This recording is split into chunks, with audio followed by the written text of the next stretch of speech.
Good evening.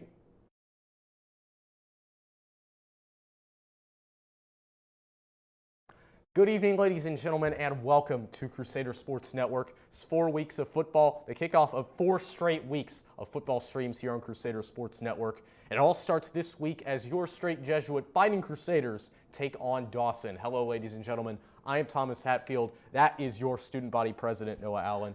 And Noah, highly anticipated game here this evening. What are you expecting out of this? Man, I'm expecting a lot of pass action. Bryce Fusick needs to be getting the ball out. We need to be seeing more fighting on defense as a whole. This is a very important game for the Crusaders, and in order to give us like a really good shot in the playoffs to at least get a 4 seed, the Crusaders either need to win this week. So I'm expecting to see a fight out of all of them. Yeah, they got to win either this week or next week against A-Leaf Taylor, another district contender that last year kind of came out of nowhere, but Hastings was expected to be the dark horse. Obviously, that did not pan out. Straight Jesuit was kind of seen as the shove-in, but they lost against Dawson. They lost against Taylor, and that's what kind of killed their season in the end. And, I mean, they had a gauntlet to start out last year's district play, but this year's district play, they start out 2-0, an easy district opener homecoming against Elsick 155-13. But last week, they had to come back on 2 onside kicks. Yes. Bryce Fusick playing out of his mind in the second half. Yes. And the defense holding the final minute 27 to win 43-42. Yes. It was a long fight for the Crusaders, and we need to see us working together more as a team this week. Bryce Fusick really kind of shot us back down with those interceptions last week. But we really need to work on all of that this week. So as long as we can get it together, work on our pass protection so Bryce feels comfortable in that pocket enough so that he'll pass the ball, get it out, and we'll work together as a team. Absolutely, yeah. Excuse us, ladies and gentlemen, we're having some technical difficulties. There we go. Now you can see us here again. Sorry about that, but getting back on topic here, we talked about they had to fight an uphill battle, but one guy on defense, we don't usually talk about the guys on defense a lot, but you got to give it to Brendan Fody. I mean, what a night he had. I mean, he was really just the guy that led that defense. I mean, he had 22 tackles. Yeah, 22 tackles. 17 of them were his own, were solo tackles. So he was doing it all himself out there, but kind of an indictment of the rest of the team. Not necessarily an indictment, but kind of a wake-up call in my opinion. Yes. We need to see, it should not be a one-man show. We need to see the team working with Brendan Fody. We have other players like Cole Huff, Levi Norvell. We need to see them all working together as a team, especially in our secondary. Gabe Hejok, all of them. We need to see these guys working together, getting a stop and getting us the ball back. Yes, but the secondary has also been a position that has been rocked by injury. Obviously, we know Warren Brown, he was unfortunately injured last week, 2 weeks ago. Josh Aber was dealing with some injury issues homecoming week as well. Aiden Shields was declared out for the season after week 3 on that. Even though he had an amazing tackle, it ended up injuring him in the end. So it's a next man up mentality, but it's a lot of trust you got to put in these players, especially here in this most crucial part of the season. Yes, exactly. That last stretch, you need to be seeing your guys firing on all cylinders, and especially when you have, like you said, you have guys coming off second string, third string guys. You need to see them working with their coaches, working with their teammates to really to work together as a team, work together as brothers. Yeah, absolutely. And speaking of brothers or a brotherhood, we got to talk about B squared for a second because they've been going off so far, the two Bryces. Obviously, Bryce Fusick, he's just continuing to show how underrated he really is. Not getting that much attention from some colleges, some would say. Not that many much D1 attention, but, I mean, he's got the talent to translate those skills. And another guy who could translate, unfortunately deciding not to go play at the next level, Bryce Lanier. Those two, I mean, Bryce Lanier has been his favorite target. And I was calling on some of the Crusaders coaches a lot last year. Get this guy the ball. Yeah. This year he's proved why I said get this guy the ball. Every time he touches it, it always seems he's going to do something great. Something great, always consistently. Every time Bryce gets the ball, we're getting yards downfield. So as long as we can continue to strive to get Bryce the ball, work together as a team, especially with other receivers, Rhett Thibodeau, Chico Holt, who's playing on the next level, of course. We have a great wide receiver core, and we have great weapons for Bryce to use. So as long as we're working as a team, like you said, using that B squared connection, we should be doing great this game. Absolutely. Going back to Fusick here for a second, had one of his sharper games last week, 21 for 30, 330 yards, 3 touchdowns. However, 3 of those completions came against the other team. And it was an issue I kind of criticized Bryce a little bit about last year. And he's been much sharper this season thus far, not thrown as many interceptions. But when he's thrown them, he's either been throwing them, he's either had no interceptions or one or multiple interceptions. Yes. And when he's been clean, he's been clean. And especially when he's being forced to throw the ball as much as he is, it's just going to happen. Yes, I mean, yes. I think he needs to focus more on, he's great in the pass, as we can see, giving the ball to Bryce. But we need to see him trusting his O-line, trusting those guys, because he's consistently, we see him getting offside penalty, over the, excuse me, guys, over the, illegal forward pass. Yes, illegal forward pass. My bad, guys. But we see him struggling with this, struggling to trust his line. So if we can see him this game develop faith, especially with those guys on the edge, if we can see him to work together to really help him be more comfortable in that pocket, we should see some better passing coming off of him. Now I want to switch to the running game a little bit. Obviously, had a pretty rough start to the season with Bryce Fusick really being the only guy that was able to get anything going on the ground. But Devin Baylor, Giacomo Valente, in recent weeks, they've really started to pick it up. Elsick, obviously, both guys had great games. Yes. Last week, they both had touchdowns, crucial touchdowns at that. I mean, especially late in the game. Yes. Bryce Fusick had a crucial rushing touchdown. Devin Baylor had a crucial rushing touchdown. Giacomo Valente had a crucial rushing touchdown. So these guys, they're getting these crucial runs, and it's starting to pay off. Yes, we're starting to see our team build more diversely. We're not just a pass-only team. You can see we can get the ball moving on the ground, especially with the kind of running back core that we have. We should be able to be doing these things, and we're seeing it develop more and more each week. So it should be a great show tonight. Absolutely. Now let's get you down to the field for the game. From Thomas Hatfield, Noah Allen, thank you guys for watching. We'll see you guys at halftime, but now let's send it down to Jackson Amorosa and Landon Foltz.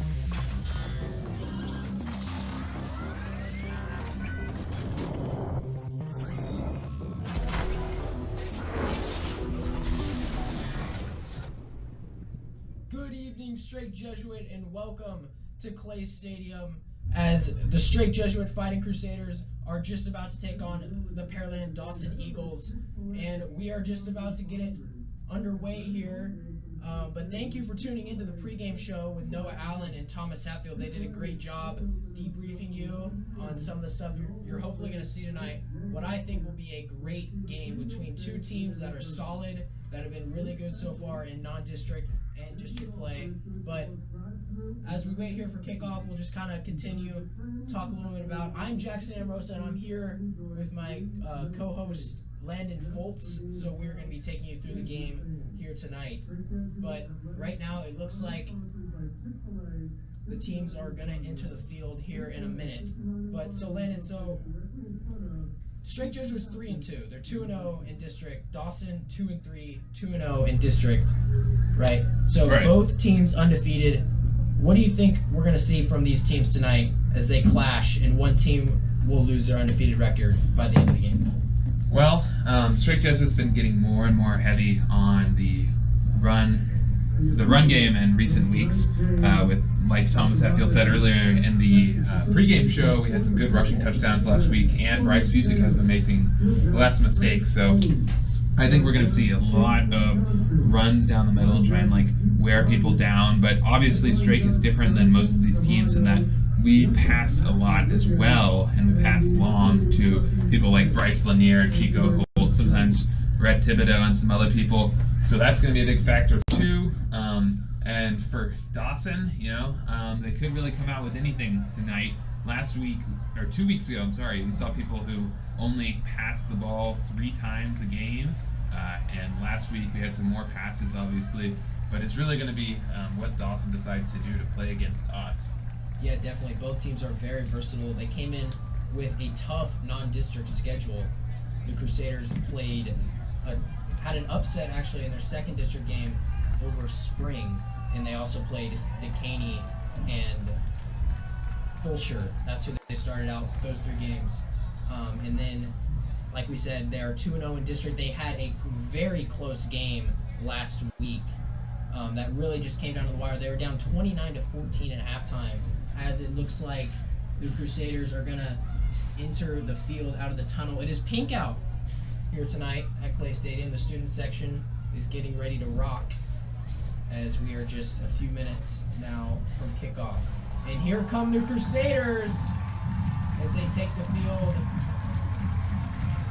led by Devin Baylor, the running back,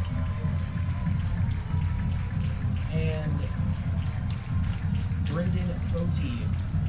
Both people that have been crucial on both sides of the ball. Devin Baylor has got it done in the run game with touchdowns in multiple games, and then Brendan Foti, as Thomas and Noah pointed out, has been very, very good defensively, coming in with a bunch of tackles. I believe they said 17 solo tackles so far, which is just really incredible when you think about him doing that by himself. Right. So, you know, with injuries that are plaguing both sides of the ball, it's going to be really important for guys like him to step up tonight against a tough Dawson team. Yeah, so we're definitely going to see how people are going to step into their roles here. Players are making their way down the sidelines now. We'll have the national anthem and then the kickoff. So it's just going to be a couple minutes now, and we will see the Crusaders either receive or kick the ball off. Yeah, so we will step away for a moment for the national anthem, and then we'll rejoin you at kickoff. Apparently your mic was muted. Mine? Yeah.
Would you please stand for tonight's invocation given by Father Jeff Johnson, Society of Jesus.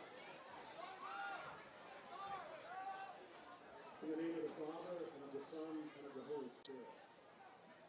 Lord God, we thank you for this opportunity to gather together this evening in competition.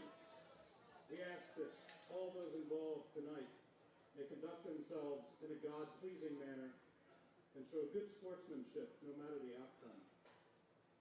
Lord, we thank you for the gifts and abilities you have given these athletes, and we pray that they may use them to glorify you. We ask that all involved in tonight's game may be kept free from injuries, and that you will be with us as we leave this place tonight. Bless all who are gathered here tonight with your graces of fellowship, community, and discipleship. Give us the strength and wisdom to build your kingdom of justice and love at the command of Christ and following in his example of self-giving love. All of this we pray in the name of your Son, Jesus Christ. Amen. St. Ignatius Loyola. In the name of the Father, and of the Son, and of the Holy Spirit.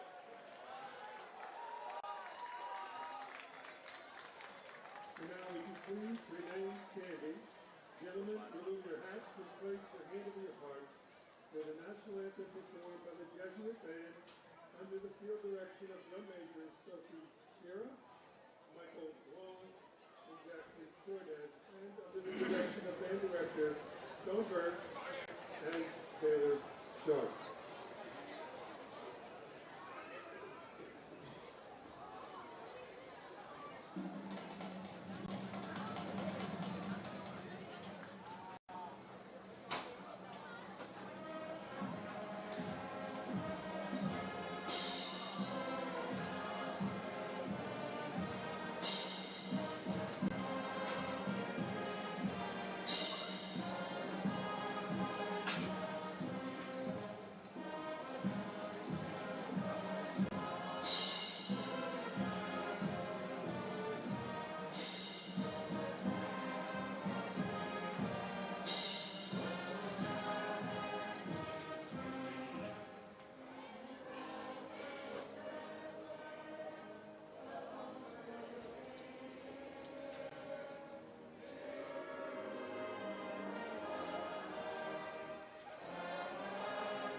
Lanier, senior wide receiver.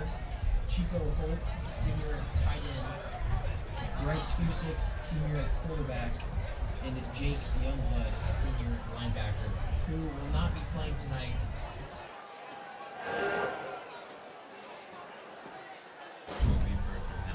Yes, he's planning, if all goes well in the rehab, he plans to be back against Alif Taylor on Thursday. So we'll see if he's able to get back. He's a very crucial player on defense as the captains make the walk.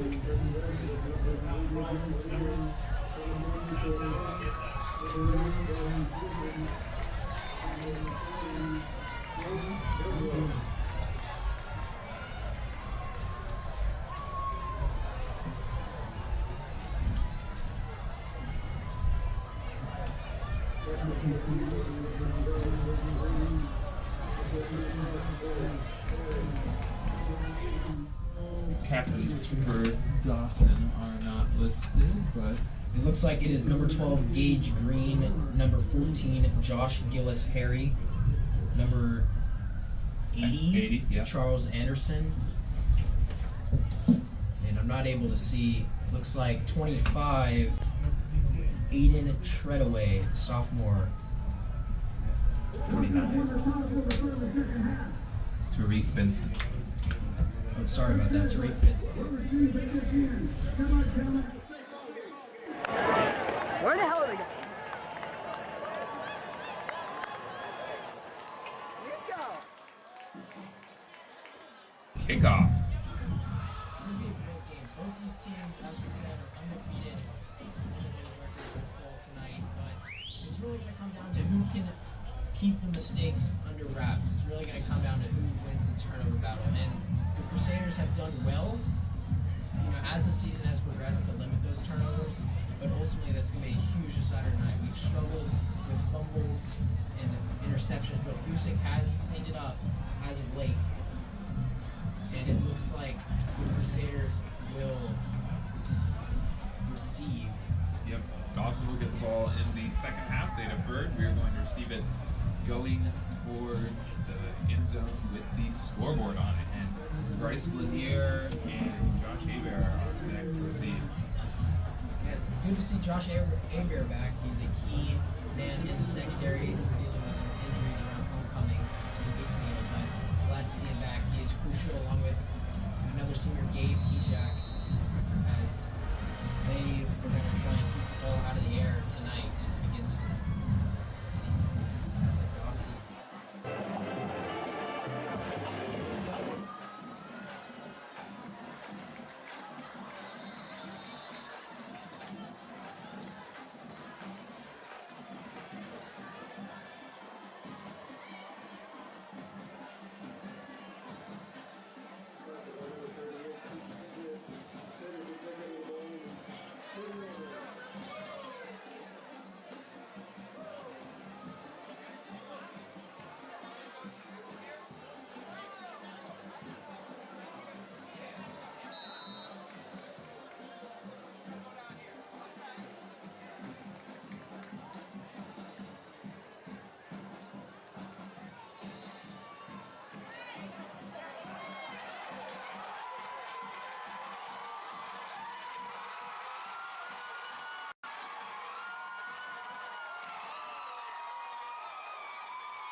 Emmanuel over in the tackle for the Crusaders. It'll be the Eagles ball on the 13-yard line, first down.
Drops back in the shotgun. Johnson fires over the middle.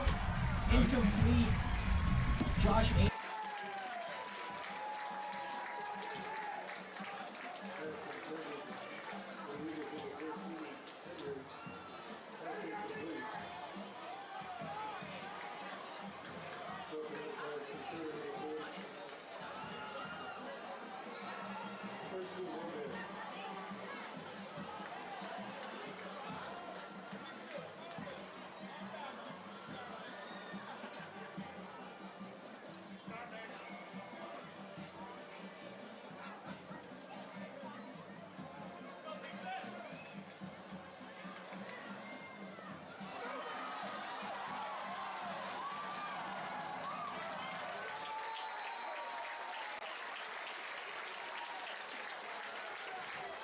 Pregame on the return for the Crusaders. Led by Eagles number 28, Johnson.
There, he got a first down, and he's giving the Crusaders some good field position. Now we're all the way at the Dawson 35.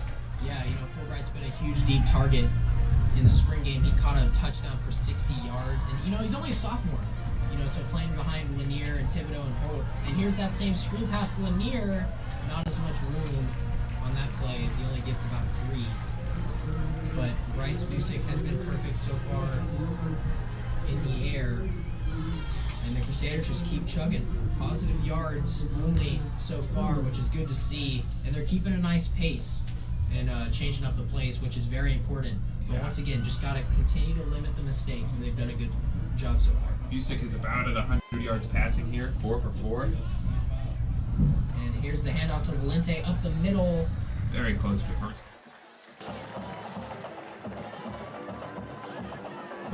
Third and inches here. So.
pass was very incomplete.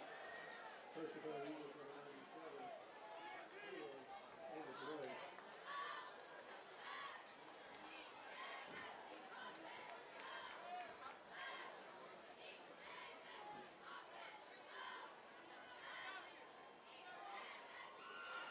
Crusader number 38 is ready for the field goal attempt held by Crusader.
Ladies and gentlemen, there's a black old model Ford Bronco with its lights on in the parking lot.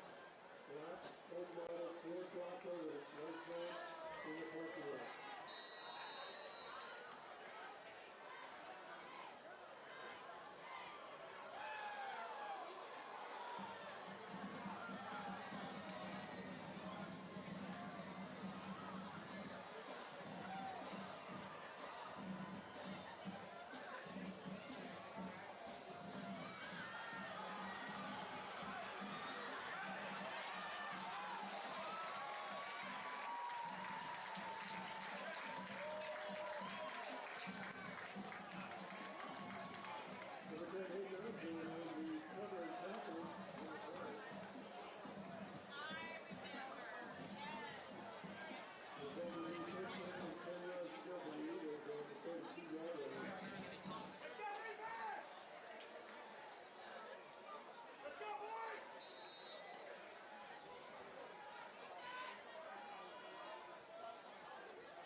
Fourth and 11 on your.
down.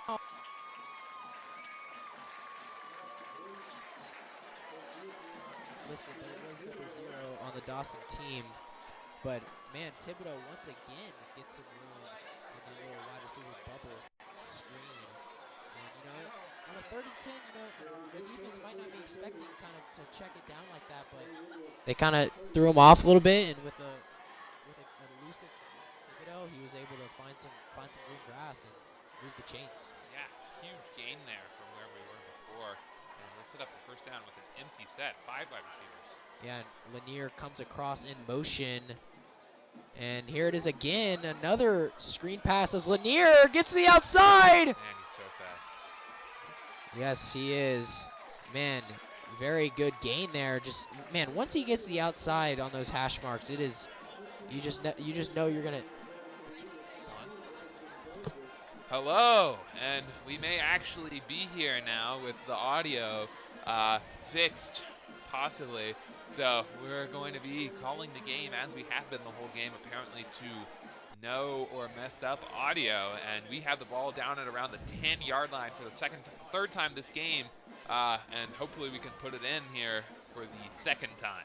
Yeah, sorry about the auditory difficulty as the Crusaders hand it off to Baylor. Once again, just stuffed in the backfield, trying to run it on that left side. But it's been an exciting first quarter as we get under a minute and a half just about, as the Crusaders scored from the first play from scrimmage with the Bryce Lanier 70-yard dash. And then we came down again after Dawson had to punt it to us and got a field goal.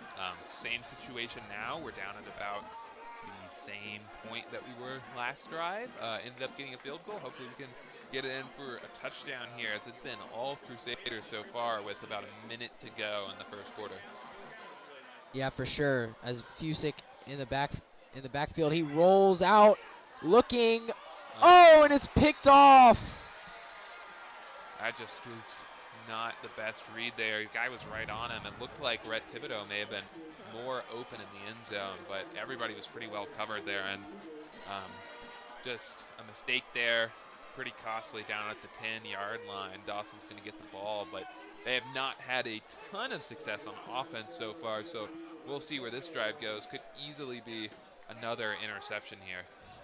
Yeah, just kind of a bad read there by Fusick, as Gabriel McFarland of the Dawson Eagles just kind of jumps the route a little bit. Looked like he was trying to get it under. Looked like there was maybe a miscommunication with Chico Holt. But as the Eagles now come back, as that's one of their best plays so far, as Colin Johnson gets it out to Jaden McCleskey. It'll be about 2nd and 1 here. Yeah, that was a good pass, just curly out route there, and he got the ball there very close to the first down, but he was pushed out right around the 20-yard line. Yeah, and you know, that interception was really killer because, you know, we were in the red zone looking to make it a 3-score game potentially. Now the Dawson team has a little bit more momentum, but, you know, still not great field position. They're still struggling to move the ball a little bit, as there the chains will move. Yeah, I got a couple yards there up to the 22 just to play down the middle, and the defense opened up a little bit, so they will have it 1st and 10 on their own 22 as the Crusaders set up again for a defensive snap. Colin Johnson in the shotgun. And it looks like there was some movement on that line, and it will be a false start on the Eagles, which will push them back. The first penalty of the game.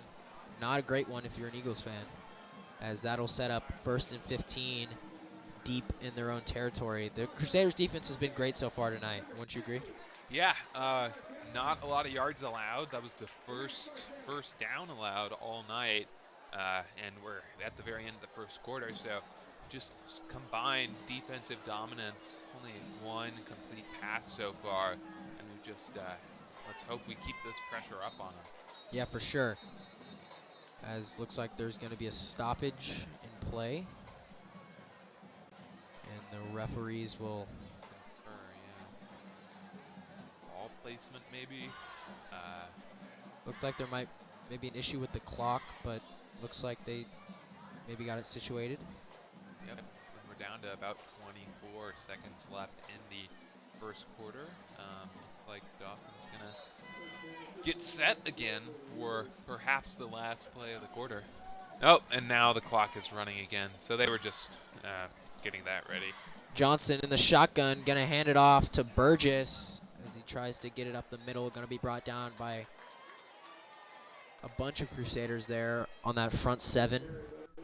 And it'll be back to 10 yards to go. Second down here into the first quarter as your Crusaders are up 10-0, but it's Dawson ball, 2nd and 10 on their own 22-yard line as we will step aside for a minute.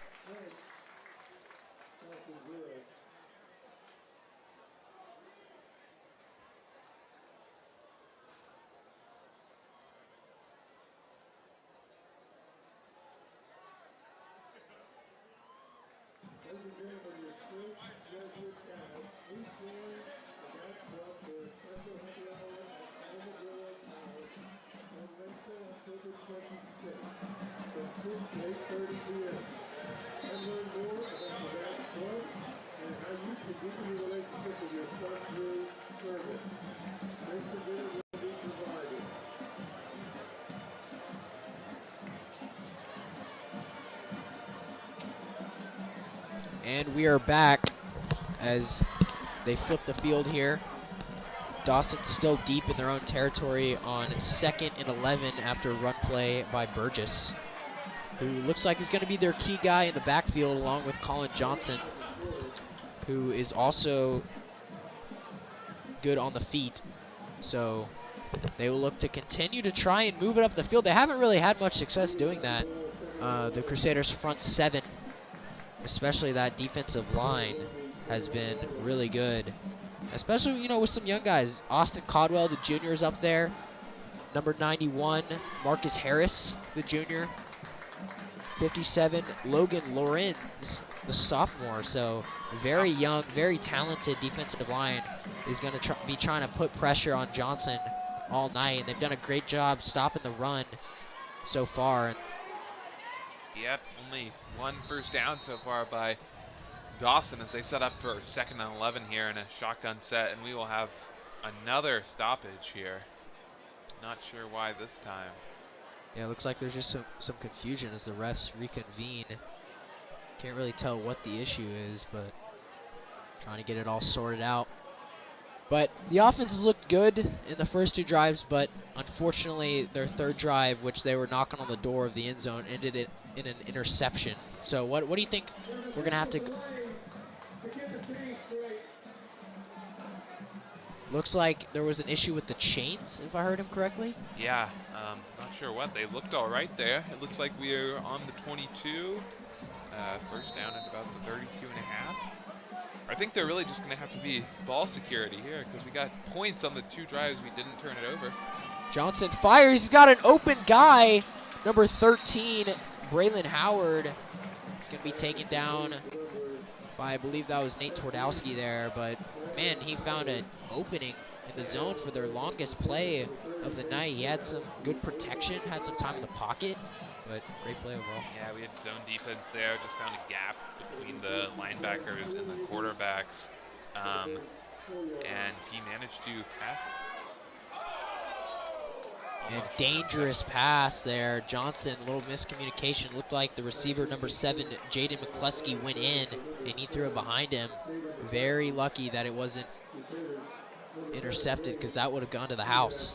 Yeah, just second almost interception there for the Crusaders, and incomplete pass is good, of course, but if we had managed to grab that interception, like you said, it's a 17-0 game right now.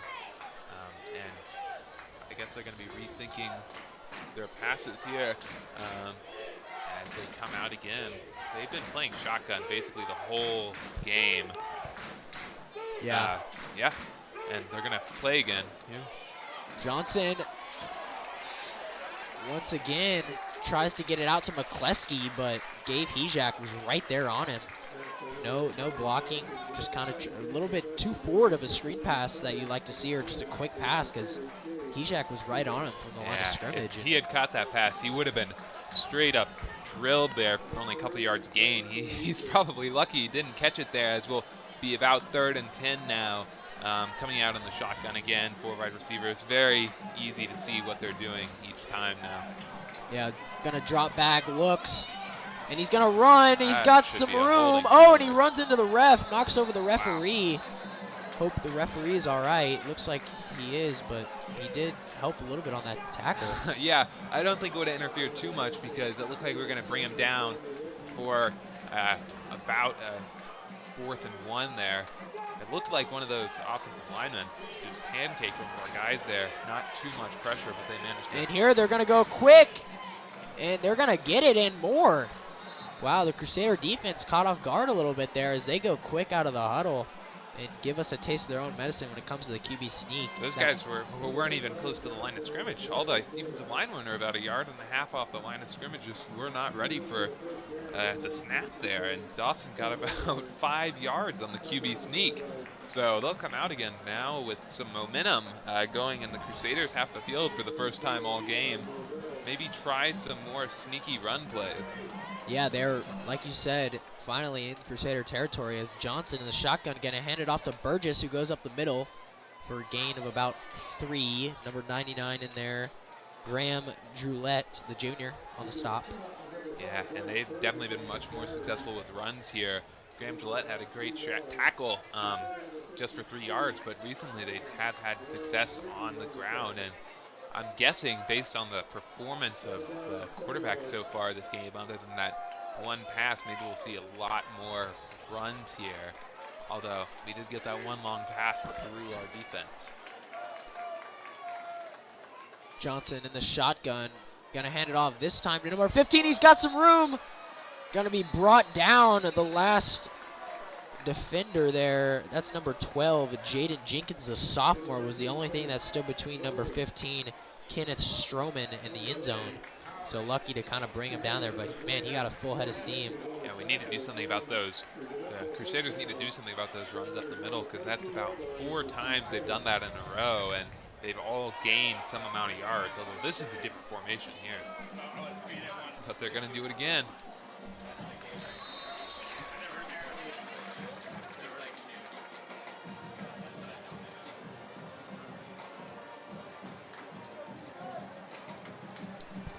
Yeah, they're continuing to just kind of run it right down the middle, like you said, and it's working so far. Yeah, I mean, they got 4 yards there, 10 yards last time. Linebackers are going to need to step up and get in there closer. Or the D-line, of course, needs to do something about this. Yeah, once again, Johnson in the shotgun, going to hand it off behind the fullback. There's Burgess as he gets by the secondary and prances into the end zone for a Dawson touchdown. Man, he once again just broke right through, and there was nothing that stood between him and the pay dirt. I mean, the Crusaders are going to have to change something there. They ran the same exact play, except with different wide receiver formations 5 times in a row, and every single one of them gained at least 4 yards, and 2 or 3 of them were for a first down, and of course the touchdown. Just, I don't know how you let that happen, but we did, and there's going to need to be a change if they want to make sure Dawson is not just running that play the entire game with success. So I'm sure they'll have to talk about that as the offense gets set to come back on the field after this kickoff return. Yeah, that's just not what you want to see. You know, we threw an interception in the red zone, which, you know, and now that turned into 7 points for Dawson. That's a 14-point swing right there, you know, giving the ball away when we could have scored a touchdown. But now it's really important for the offense to get it back together, you know, because Dawson will get the ball in the second half. And so about 9 minutes left, you'd assume that Jesuit and Dawson will get probably at least one more possession depending on turnovers. But it's going to be really important for Jesuit to punch it in here and, you know, really put together a drive. You know, they've gotten good field position. They had the huge run by Fusick, but I really want to see, you know, a good drive with a good variety of runs, screens, QB runs, and passes. You know, we haven't really seen anything deep over the middle, you know, or down the sideline, but Dawson gets ready to kick here to Lanier and Aber. Yeah, if we can set up a good drive, we can take a lot of time off the clock. There's only 9 minutes left. A good drive could potentially take over 5 minutes or more off the clock if we get some good runs with Giacomo. And Giacomo's been fairly successful, but Devin Baylor and Grant Jackson have not been so far this game. So if we get them in the mix, maybe try Dawson's own play on them, get some good passes as well, we could take a lot of time off the clock as they're going to get set here for the kickoff. Yes, indeed, as high kick going to be fielded by Aber at about the 20 as he goes upfield. Tries to break away from a tackle, but pretty good return, about 15 yards. And he's going to bring it out to about the 27. He started with the ball, like you said, behind the 20-yard line. There was a guy almost on him immediately, but there's some good blocking. He got probably just about as much as he could out of that kickoff return as they're almost up to the 30-yard line. Crusader's going to come out here wondering, you know, Bryce Fusick just threw an interception. You're going to have to get some confidence back up in there. Maybe start off with a shorter pass or a run if you need to. Giacomo's out there, but he is the only back out there right now. Yeah, it looks like they got trips to the left as they're going to swing it out to Lanier, who's got some room once again, stays on his feet, and going to be brought down by number 32, Jackson Cody. Once again, Lanier just able to get to the outside. He's so slippery. Yeah, I mean, speaking of plays you let happen over and over again, that's about the third or fourth screen that Dawson has allowed to get 10-plus yards on them there. It's obviously good play design, and they're going to come out with one back in the similar formation but flipped again. Yeah, once again, they're going to have the trips, and they screen. Oh, but Lanier can't get the block, and Thibodeau's going to be brought down. Lanier just couldn't stick him, and Dawson was able to get in the backfield. They ran essentially the same play on the other side, but this time for Thibodeau, but Lanier couldn't get the block. Yeah, Lanier does not quite have the weight and height that Thibodeau or Chico Holt has when you run that play. So it was going to have to be quick for Thibodeau already, and he just kind of muffed on the blocks a little bit there. So we're going to have second and about 13 back on the 39-yard line. Yeah, and you know they've had a ton of screen passes. Here once again, Fusick is going to swing it out to Giacomo. Wow, great play there. About 3rd and 1 now. I mean, wow, that was really good. Giacomo just went out there, almost a blocked pass from the rushing linebacker there, but managed to get it. He got past a couple guys with some great blocks out there from Rhett Thibodeau and others, and managed to basically get us to midfield with a 3rd and 2 now coming up. So maybe you see a run here. Yeah, I mean, they just put Grant Jackson into the game. Maybe you see either Fusick snap it from closer to pistol or under center for a fullback or a halfback run just to get a yard or two here. Yeah, and it looks like shotgun. Grant is going to, yeah, Grant's in there at the fullback, and they're going to hand it off to Valente, who looks like he might have just gotten it. Yeah, he got it. They're going to, ref comes in, and they're going to spot it. I think, yeah, that's going to be enough because the chain is before that 50 or 48-yard line. They're going to have to measure it. It's going to be close, but I think it's going to be enough. But they're not saying it is. Yeah, it looks like it's going to be 4th and 1. Dawson went for it. It's really close. Dawson went for it on 4th and 1 on their scoring drive. It looks like the Crusaders are going to try and do the same thing here as Fusick in the shotgun. Chico Holt in the backfield as well, as they're going to hand it off to Valente, who is going to get enough, I believe, with forward progress. So pretty gutsy by the Crusaders, as looks like the player down a little bit, shaken up. That's number 64, Kyle Jarvis, but looks like he's all right. He's hobbling a little bit. Yeah, may have to come off, but he's looking towards the sideline. Doesn't look like he'll get off on this play. Hopefully he's all right there. Yeah, but great play design. Chico there as a blocker. He's a great blocker as well as a great receiver. So able to get across. Yeah, Jarvis looks like he's okay now. He kind of hustled back there. Go back to shotgun. Fusick in the shotgun. Drops back, looking. Fulbright airs it out a little bit. Good coverage there, number 1, Max Menendez, the junior. was high. Yeah, a little bit high, but, you know, he was well covered, so it could have been kind of a 50-50 ball. You don't like to see those, especially on the outside, where if it's picked off, it could go back for 6. So. Right. We'll get it on 2nd down here, and they're going to put Josh. They're going to put some guys on both sides, 3 and 1 there with Valente in the backfield. This is a very good formation so far. Yeah, once again trips, but he's going to roll the opposite direction, steps up, fires, and the pass is going to be broken up, intended for Lanier as he comes across the middle. That's number 2, Bryson Burgess.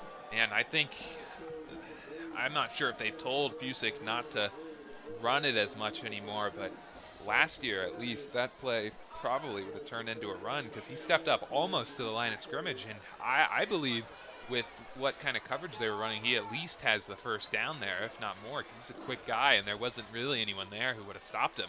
Maybe one guy, but you're going to get some positive yardage there, and if Lanier is covered that close, you want to run it maybe, then potentially get another interception, I think. Yeah, I agree. Fusick in the shotgun once again, drops back, pressure coming. Is he able to slip out? No, he's not. Helmet comes off, and there will be a flag. Yeah, that was... Will be a flag, probably for unnecessary roughness. Yeah, Dawson coaches next to us are screaming because they can't believe their player already has a sack there. You've got the 4th down, you've got the ball back with 5 minutes left, and just decided to pull his helmet off. Just not sure what you're thinking there is, because that is every single time unnecessary roughness, automatic first down there for the Crusaders. Very lucky call, but I mean, you just can't do that. Yeah, face mask, not unnecessary roughness, but you know, just it's not good football there because when you've got, I don't know why he did that. I mean, I'm trying not to laugh here, but that's just not good football. Just grabbing the face mask when you've already got the quarterback down for a 10-yard loss. Yeah, but lucky break for the Crusaders, Yeah. as that was about to turn into a punt. But now they got it in Dawson territory. Fusick in the shotgun, Valente in the backfield as they'll run it. And Positive yardage. yeah, it looked like not much yardage, but once again they're trying to keep it moving. Looks like maybe a gain of 1 And as now they we've run got behind. the clock under 5 minutes here, just what I was talking about, because we have kept the ball now. We've gotten 4 minutes off the clock already, and we're down inside of their 30-yard line. So even if we only come away with a field goal here, this is a great drive for the Crusaders clock management-wise. Yeah, for sure. You know, with that 4th and 1 conversion and the penalty, it helps. Fusick rolls left, finds Chico Holt on the sideline. Good find there, as it's a gain of about 5. Yeah, 3rd down and 3 or 4 here, just inside the 25-yard line. Out there, I mean, he got out to he scrambled out a little bit, found Holt for the easy completion there, and now we've got a chance here to get inside their 20 with a first down. So this is a very crucial play in this drive as we go close to under. I'm not sure whether the clock's not working. They're going to have to stop the game again because that was a completion. And Looks not like a he first might have gotten out of down. bounds. Oh, probably. Baylor Oh, down the middle. I think he got it, depending on where they spot it. Yep, And first there, down. yep, the chains are moving, and it looks like the Crusaders are into the red zone here as Baylor Yeah, great converts. football there from Baylor. He saw where he needed to be. He dove for it at the end, and he got just enough to secure the first down and another set of downs for Crusaders as we go under 4 minutes now. So now Dawson is thinking about maybe calling some timeouts here because the Crusaders are absolutely in field goal range as long as the turnover isn't called. And somebody called a timeout. Yeah, it looks like there's looks like something about maybe an injured player. Not sure, but that was Rhett Thibodeau going off the field.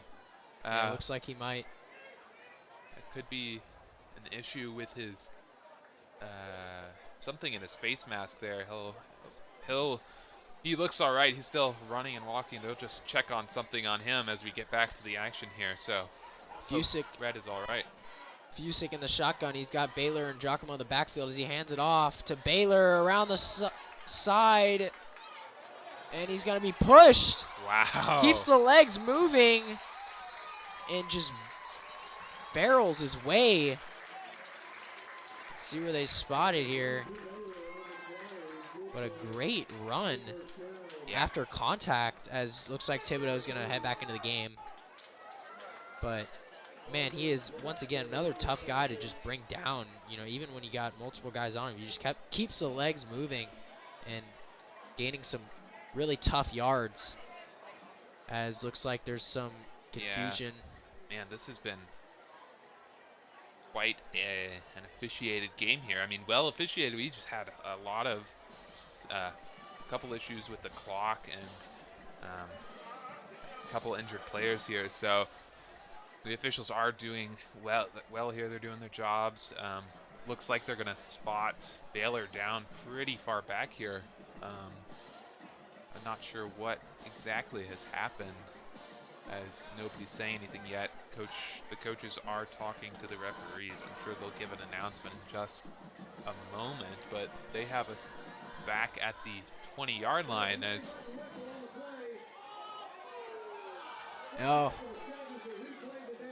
replay the down. Looks like an inadvertent whistle. Very unfortunate call, as the tough run from Baylor is going to be undone. But you get to replay the down. Still 1st and 10. You're still in the red zone, so you know, not the worst thing in the world. But and they didn't put any time back onto the clock, so that's about another 30 seconds for the Dawson. 30 seconds less for Dawson to have if they potentially get the ball back here. Yeah, Fusick in the shotgun. He's got Baylor and Valente in the backfield. As they're going to hand it off to Baylor, just the same play this time, just on the other side. Not going to get as much, but still going to get a few. It's going to get set up about 2nd down and 7. Very unfortunate there, but that was some positive yardage from Baylor. Probably not exactly what you want after the success of the previous play, but Crusaders are definitely down at the 15-yard line now. There's a lot you can do here. Maybe try and throw one up into the end zone for Chico Holt or someone, and we could obviously see a run for Baylor again as they keep him in the game, along with Giacomo Valente in the backfield as well. Fusick steps back, looks, and there it is. Oh, did he haul it in? There's going to be a flag. Did he bring it down? That's Thibodeau. Incomplete. And it looks like... Well, we'll see the angle from the end zone camera there, I'm sure. Maybe it bounced. Looks like... What are they calling? I couldn't tell. They that called was it incomplete there, I believe. But it looks like a penalty. I saw a flag thrown. Touchdown. Oh, and they are going to call it a touchdown. Looks like he did haul it in. What a catch by Rhett Thibodeau. Looked like he might have been pass interference, as you'll see on the replay here from our field cam. Great work by our camera man. And pass interference too. Yep. He had it there. Wow, what a catch by Thibodeau. And Fusick just drops a dime right over the top of the Dawson secondary. And man, you called it right there. Go deep to the end zone this time, but to Thibodeau, who hasn't had too many touchdowns, but has been crucial in plays that we've seen tonight in screens. But man, he has some hands on him as Rossetti puts it through. 17-7, what a drive. Took about 7 minutes off the clock. Now Dawson's gonna have to run a 2-minute drill here. Just precisely what you want there. I mean, I said, you know, you gotta take time off the clock here, and because of that lucky 4th down conversion and the penalty for the face mask, the Crusaders have taken 7 minutes off the clock in a very long drive all the way down the field that ends in a great catch by Rhett Thibodeau, and a successful extra point from Owen Rossetti makes it again a 2-score game here, 10 points, as the Crusaders about to kick it off back to the Eagles. And they have been doing the squibs here, which give you some success on less setup and the kickoff return, but if you pin them back here with a good kickoff, you could potentially stall basically any drive with only 2 minutes left. Yeah, for sure. And you know, Dawson's got to be kicking themselves a little bit, because that face mask and the pass interference on the touchdown play, really cost them that defensive stop. But here's a squib once again, and wow. This time a little bit, but he's gonna get some room. He's gonna go right up the middle. Going to be brought down, luckily, by number 42 was the first one to trip him up. That was, once again, Emmanuel Humber. But, you know, worst case scenario for the Crusaders right now is Dawson gets the ball out of the second half. So if Dawson ends up scoring here, they're going to get the ball back. And that's the way you cut into a 2-possession game, because you're going to go 2 straight possessions with the ball. So the Crusaders need a stop here. This would be huge to get a stop here after they allowed the touchdown on the last drive. So going to Dawson halftime. still does have 3 timeouts as well. Yes. So this Johnson over the middle, and it's going to be Wow, complete there.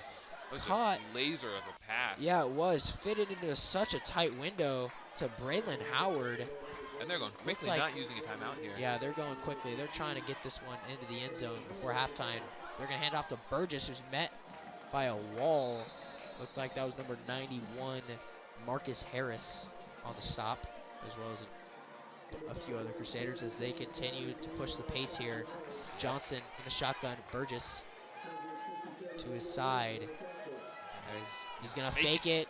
He's got some time. He rolls out, looking. Oh, man. Off the hands of Joseph Brown. He had the touchdown if he hauls that in, but lucky break for the Crusaders. Looked like the secondary just kind of ran past him a little bit. Had him open over the top, but Yeah, fortunately, 2 guys were there, but they were about, each of them were 2 yards behind him. And he just kind of, ball bounced off of his fingers almost, because they're on 3rd and 5 now.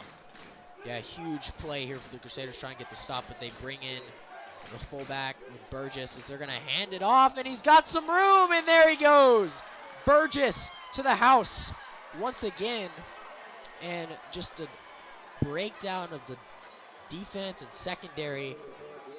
Just really unfortunate there. I'm kind of in disbelief here, because after they did that 5 times in the previous drive and scored with little to no success on literally any other play, the Crusaders just allowed them to do that twice.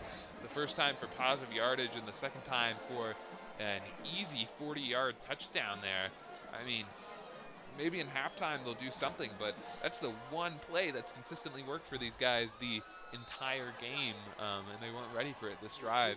Offense is going to get the ball back with 2 timeouts in a minute and a half here, so you're going to have a good kickoff return combined with some successful pass plays consecutively, and they're going to have to do some adjustments at halftime here, and we'll step aside for a second as they get ready for the kickoff.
And we are back as Dawson's going to kick it off here. Going to pin Aber back deep. Looks like he's going to be brought down right around the 25-yard line. And, you know, there's still some time on the clock for the Crusaders to try and score again before halftime, as Dawson is going to get the ball out of the gate in the second half. So not what you want to see on that last drive, as they just got a few run plays, completed a pass over the middle to start it, and then just ran it right into the end zone. So not what you want to see at all, but the Crusaders hopefully can bounce back on offense, and during halftime can, you know, make some adjustments on defense. Yeah, and you see Fusick empty back now. Lots of time. Fusick, lots of time. Oh, and he got tripped. Yeah, that was an Really interception unfortunate. Anyway, Looked like number 20. That was Andrew Parks got tripped, and then the ball was a little bit out in front of him, but that is the worst case scenario that could happen, because now Dawson just has to not turn over the ball, and they're going to get a field goal at least, but they still got a minute and 18 seconds. They've been running the ball pretty well. Now you've gotta, you think the Crusaders have gotta cover these plays. They've run it 7 times with us. They have that big fullback out there doing a blitz here. Same thing right up the middle, and he's going to find some room once again. Unbelievable. Right behind the blocking of number 85, Sawyer Updike. Yeah, and they'll almost guarantee you they're going to run the same thing. They could try for a pass here in the end zone, but same formation. Yep, give it to him. This time he bounces to the outside. He's going to have some room, and he punches it in once again for his 3rd touchdown of the game. That's Bryce Burgess once again. Man, just complete lack of being able to stop the run. That's really, you know, in the first 2 drives it looked promising. It looked like we were going to be able to really force Colin Johnson to pass the ball, but as of late, the Crusaders have really struggled to figure out a way to bring down Bryce Burgess. But number 27, Aaron Jensen, for the extra point, and it's good. Now it's 21-17 Dawson, and they get the ball after halftime as well. So Crusaders have to be thinking that they maybe you just kneel on it here, but Dawson has 3 timeouts, so probably just want to escape from the half at this point, because if Busick throws another interception, I mean, you could be down 18 points after the first drive of the second half, theoretically. I mean, if they score here after an interception, it's 28-17. If they score up the first half, 35. But if we get some good field position on this kickoff return, maybe we'll be able to get some points, recover some of this deficit that we've really dug ourselves into here as the kickoff team is getting set up for, I'm guessing, a high kick to Josh Aber, as it has been on every one of these kickoffs so far. Yeah, just, you know, we started the half really well. We were up 10-0, and since Dawson has scored, outscored us 21-7. So now they're going to kick it away, and, you know, we'll see how aggressive the Crusaders are going to be in this final minute. You know, you obviously don't want to turn the ball over again, but Abear's going to field it. He's got some room. Once again, going to be brought down right at about the 28-yard line. Pretty good return by Aber, as he's been consistently getting us out to about the 30. Yeah, 30, on average. 35, not bad.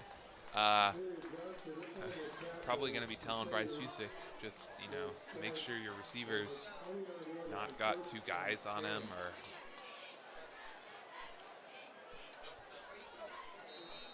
sorry, yeah. There's some issues with one of the cameras here. All right, now Busick's empty bag. Busick under pressure, gonna roll out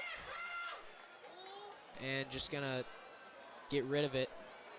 Smart play, didn't want to take a sack or force anything that could lead to an interception, but they're gonna get back at 2nd and 10, this time with 42 seconds. Yeah, Busick's really, you know, had a lot of pressure on him so far, and after the first 2 drives, they've definitely been getting to him more consistently. So here we're going to have to figure out how to get the offensive line, maybe some better schemes, so Busick has more time to make a decision throwing the ball. This time, empty set in the backfield. Busick drops back, steps up, and he's got number 14, Grayson Barrett, the junior, was open on a little bit of a stop the clock for a second here as stop they route. reset the chains. Just we can get a couple more. Busick plays. once again under a little bit of pressure, rolls out. Oh, and it's my popped gosh. up off the hands of Barrett. And it's going to be once again intercepted, this time very unluckily. off the hands of Barrett, the man that just made a good reception, but looked like he just kind of forced it. You know, was kind of rolling out, had some pressure on him. I don't know. That was right into Barrett's hands there. I'd say, you know, he was rolling out there, but Barrett was basically not moving at all, and he looked ready for the ball, and he had just caught one, too, on the run in a similar situation. Just extremely unlucky there, but you have to think with 24 seconds left, they do not have enough time to get another touchdown. I don't know. Johnson going to drop Oh, back man. and finds Burgess in the open field as he's got some room, and man, he is fast.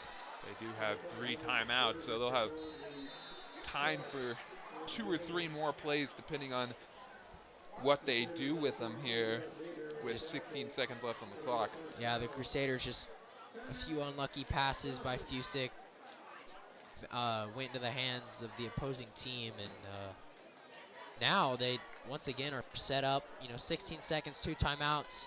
Could potentially maybe set up for a field goal or try and go to the end zone if they want to. But once again, you know, they're getting the ball out of the halftime, so you know, really anything they do now is just kind of icing on the cake, as long as they don't, you know, Throw a pick 6. yeah, or fumble. scoop and score. But I mean, right now they've really turned it around after their first 2 drives, and have put up 3 touchdowns.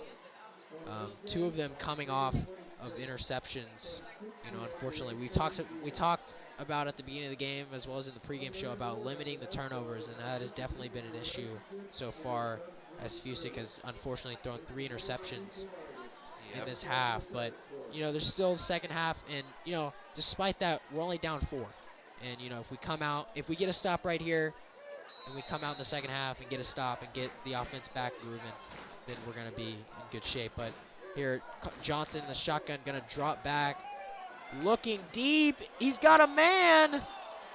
Oh, and he dropped it right in the end zone. That was number 14, Josh Gillis-Harry, who has been open on multiple plays tonight.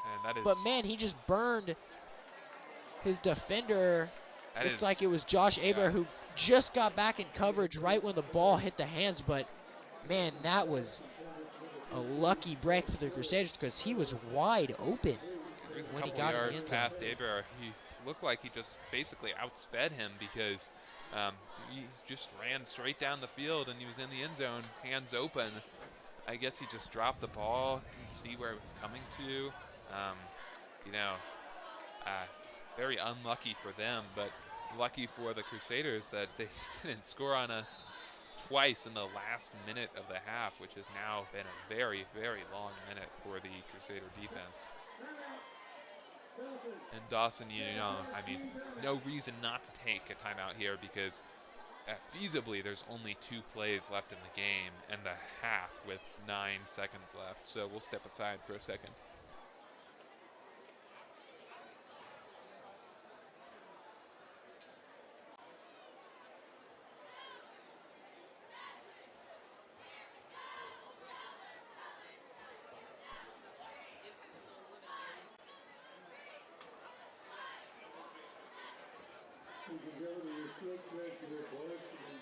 Cross-country team headed to the District 23 6A cross-country meet on Tuesday, October 11th.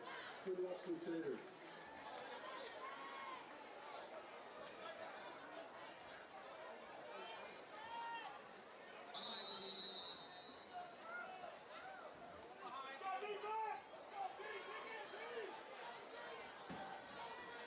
We are back with 9 seconds left in the half, 2nd and 10. Dawson once again looking to extend their lead. Johnson in the shotgun with Burgess to his side as he drops back, looking deep, under pressure, gonna swing it out. Got to make the tackle. Yep, went out of bounds. 2 seconds left. And looks like they might either try once again for the end zone or. They're not going to kick a. Yeah, it would be about they're not going to kick a 50-yard field goal. 47-yard. Yeah. 47-yard field goal. So it looks like they're gonna take this into the locker room or maybe try one more time. As you know, they're at the 30. And we just saw them almost convert. We just saw them do a 45-yard pass that would have been a touchdown. So. Yeah. So you know the defense has really got to lock in here on this final play. And despite the mistakes, they're gonna call a timeout Yeah, no once reason again. not But to, of course. despite the mistakes that the Crusaders have had on both sides of the ball, the Crusaders are still in this game.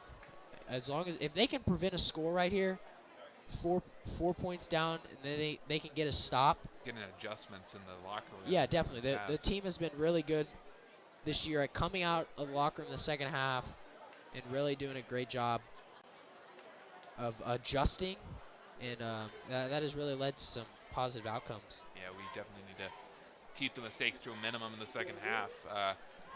It looks like they will actually try and kick it. And it will be a 40-yard field goal, so they don't need to move it back. So it will be 40 yards from the left hash, and the kicker there is number 25, Aiden Treadaway. No. It's that's a 47. 47. Yeah. Okay. Field Sorry. goal. Right. Yeah. So 47. We're right. 47. Yeah. And it is. Wow. And it goes through. I was wrong there. I have never seen in 4 years, never seen somebody even attempt a field goal that long. That's pretty. That is pretty sweet. Like, that guy is very, very good kicker, accurate down the middle. Wow. He had range for 50 plus there too. I mean, we're down 7 points here going into the halftime. We're gonna have a halftime show for you. Yeah, we will. What a crazy half of football so far, as Dawson leads at 24-17, and we will get you back to the studio with Thomas and Noah as they break down this exciting first half. Get you ready for the second half of action.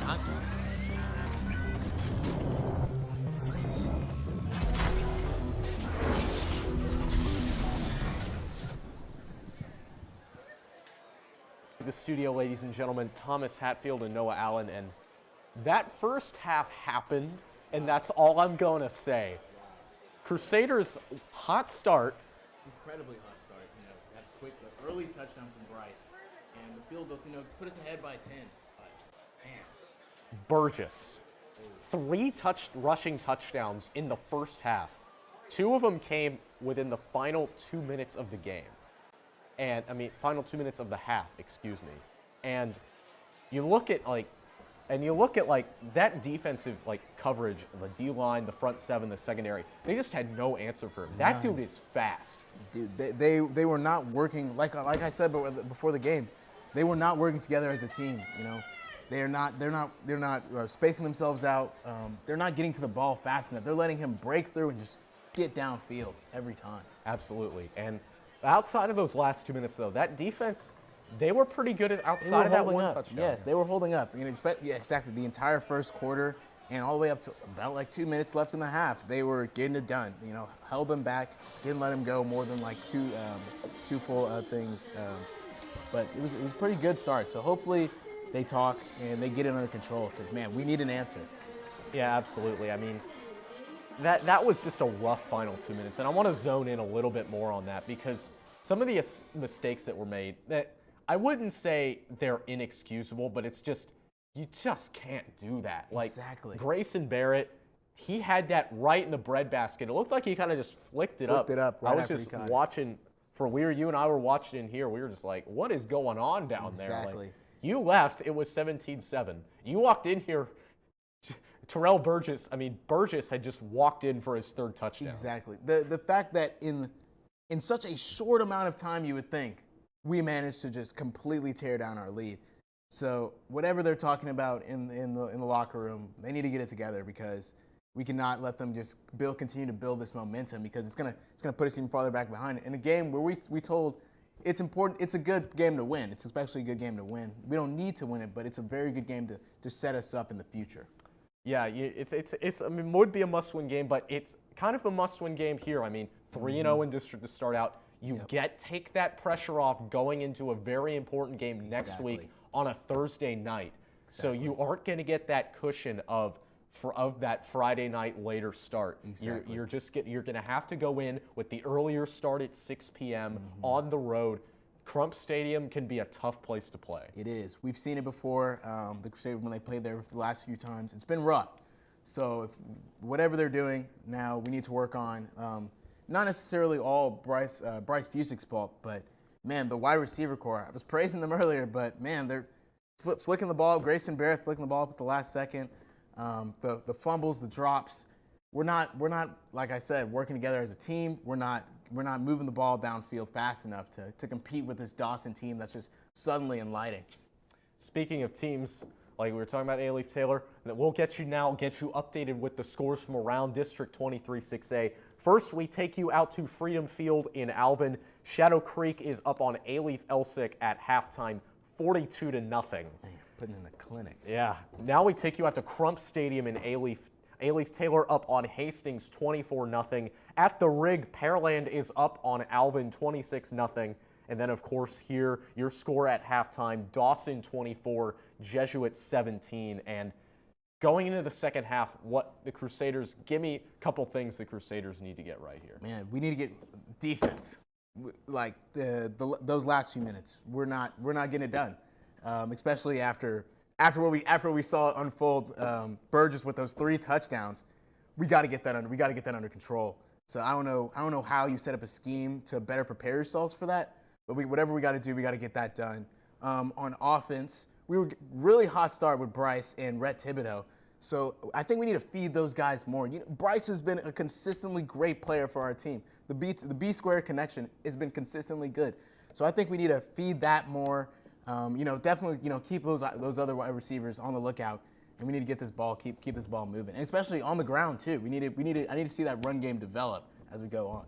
Yeah, absolutely. That will do it for us here in the studio for halftime. From Noah Allen, I'm Thomas Hatfield. Let's send you down to the field for the band performances. Dawson is up now. Jesuit will be coming up next. You are watching Crusader Sports Network. Noah and I will see you at Postgame.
Daily Time of Color Guard would like to thank our incredible friends and family members who sponsor us. First tier members, the Blake Funded Fan Club, Kerrigan Enterprises, the Dawson family, the Loyalist family, Ann and Maxwell family, Pat and Shannon Peterson, Sean and Marnie Powers, the Aiden Cheryl Winning Club, the Short Staff, Tamara and Myra Taylor, the Thompson Corner Fan Club, Stephen and Shirley Rattlesnap, Larry and Jennifer Williams.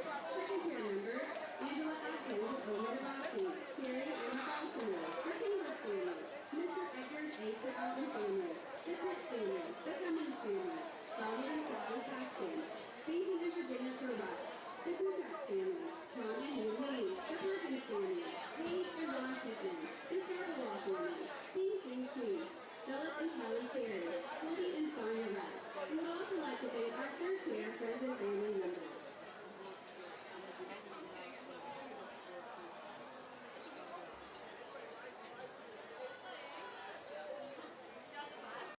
Ladies and gentlemen, please join me in welcoming the Desert Band to the field for their halftime performance.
Great job, St. Anne's Academy Tiger Girls.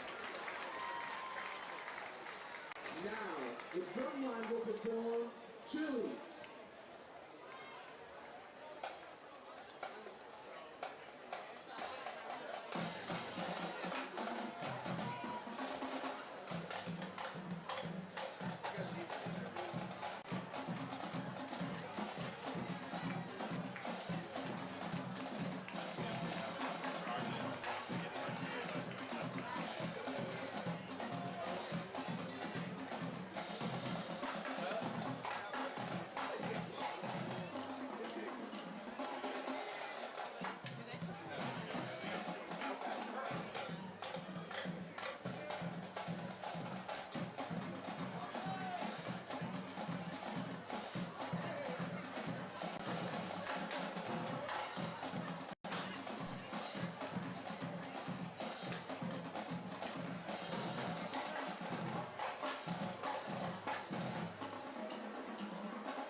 Great job, John Young.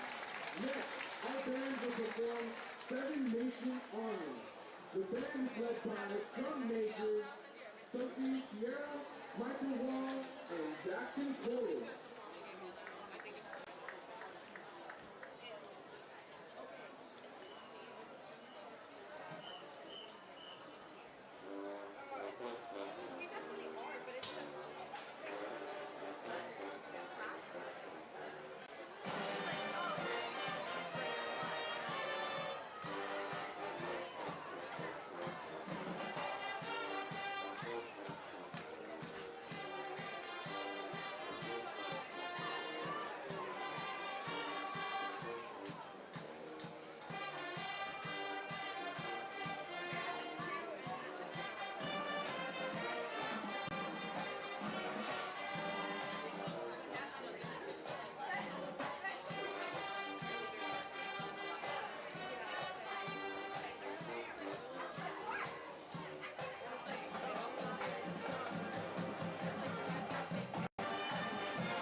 Please join the band as they play the Straight Judgment fight song.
Welcome back, Crusader fans, as the Crusaders take the field.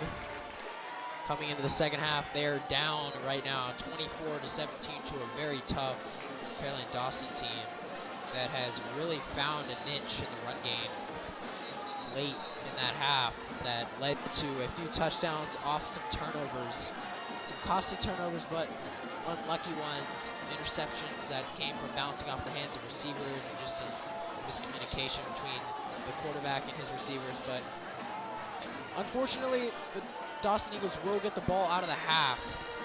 Yeah, down 7 already. They're going to get the ball back, and they've been able to use that that drop play down the middle with their big fullback to get in and get yards on us every time we've run it so far. So I'm guessing that's the big adjustment we made on defense. And on offense, probably just some coordination with Bryce Fusick and his receivers on route running and making sure Bryce isn't throwing those risky passes anymore. So the last interception was really unfortunate, but the second one was just not very well timed with his receiver. So, but that's on offense, and we're going to be on defense now. So mostly it's stopping that run play that we're going to have to take care of. Yeah, for sure. The Crusaders did a great job on the first two drives, really, blocking the run, and the Dawson Eagles had 2 3-and-outs, but since then they have been really efficient on offense as Rossetti squibs it. It's going to be fielded. Good stiff arm by number 7, Jaden McCluskey. But really, the Eagles' offense has really stemmed from the run. Bryce Burgess has, I believe, 3 touchdowns and a very impressive 47-yard boot to end the half. Now, you don't see that a lot in high school, but it got him 3 more points as, once again, it's 24-17 as Colin Johnson in the shotgun. And there they go again with that play, but this time, almost got him down to the backfield, but let's see if Hijak can make the open tackle, and he forces him out of bounds. Good job by Gabe Hijak to get him out of bounds, but the Crusaders that time, we got him made the adjustment. The play call on defense was good. We're definitely rushing him more up the middle on that and getting more pressure from the linebackers there. Great defensive coverage. Probably should have had him down in the middle there, but, they gained they lost a couple of yards there, and good play overall from the defense. Yeah, great way to start the half after on a play that really hurt them the whole first half. So let's see what the Eagles do here on second down. Looks like stoppage in play here. Yeah. See what it is. Refs will confer.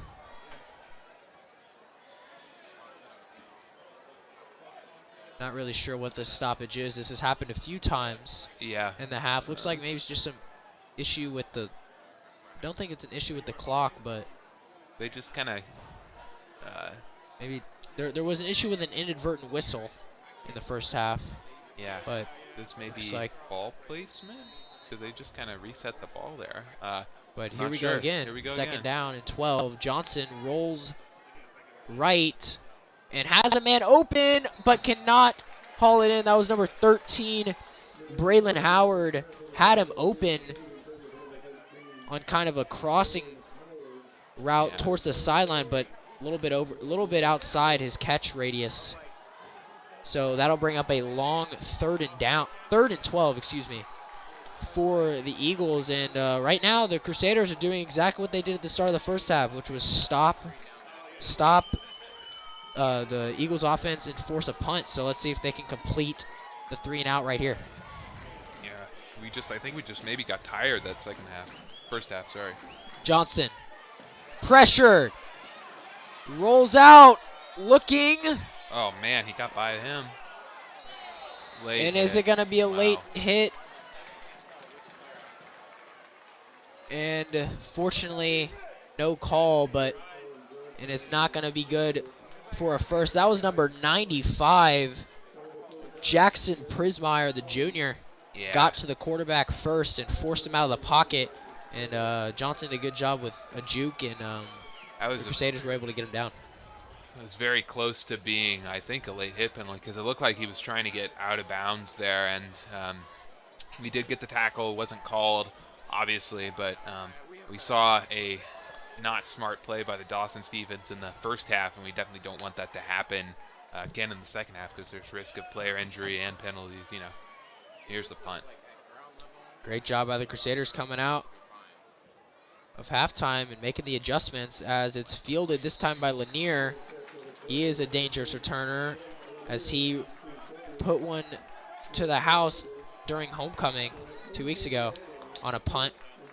But this time calls for a fair catch. And now Fusick, 3 interceptions in the first half, which obviously did not help. But with a good stop there. They're only down 7. Can tie this one up here with a that's what you calculated need. drive. Because, you know, if they come out here and score a touchdown, we're down 2 scores, but now you've got a chance to tie it up in the second drive. Busick draw to Valente. Not going to get much, maybe a yard. Maybe a yard there, yeah. Looks like an offensive lineman fell down there, maybe a little bit tripped up by that, and was already had a guy hanging on to him in the backfield. So he got positive yards there again. Looks like we're going to have to do something different in this play, though. Yeah, the Dawson front 4-5 has been really good. They've gotten pressure on Fusick. Haven't sacked him a bunch, but have definitely forced his hand a little bit, led to those interceptions, and have really just made it hard for the Crusaders to run the ball. Fusick pressure coming and has to air it out. Forced out of the pocket. Man. Yeah. And yep, there it is. Like I was saying, you cannot do that. That's the second time these Dawson defenders have done something completely unnecessary after the play. He just hit him in the face. Oh, okay. I was thinking it was intentional grounding. He didn't look like he left the pocket, but you saw something I didn't. No, one of the Dawson defenders, just after the play, he got blocked pretty well. He just decided it was to hit Kyle Garvis in the face with his hand on the helmet, which yeah, that's can't really. That's going to cost him 15 yards. Here's the call. Yep.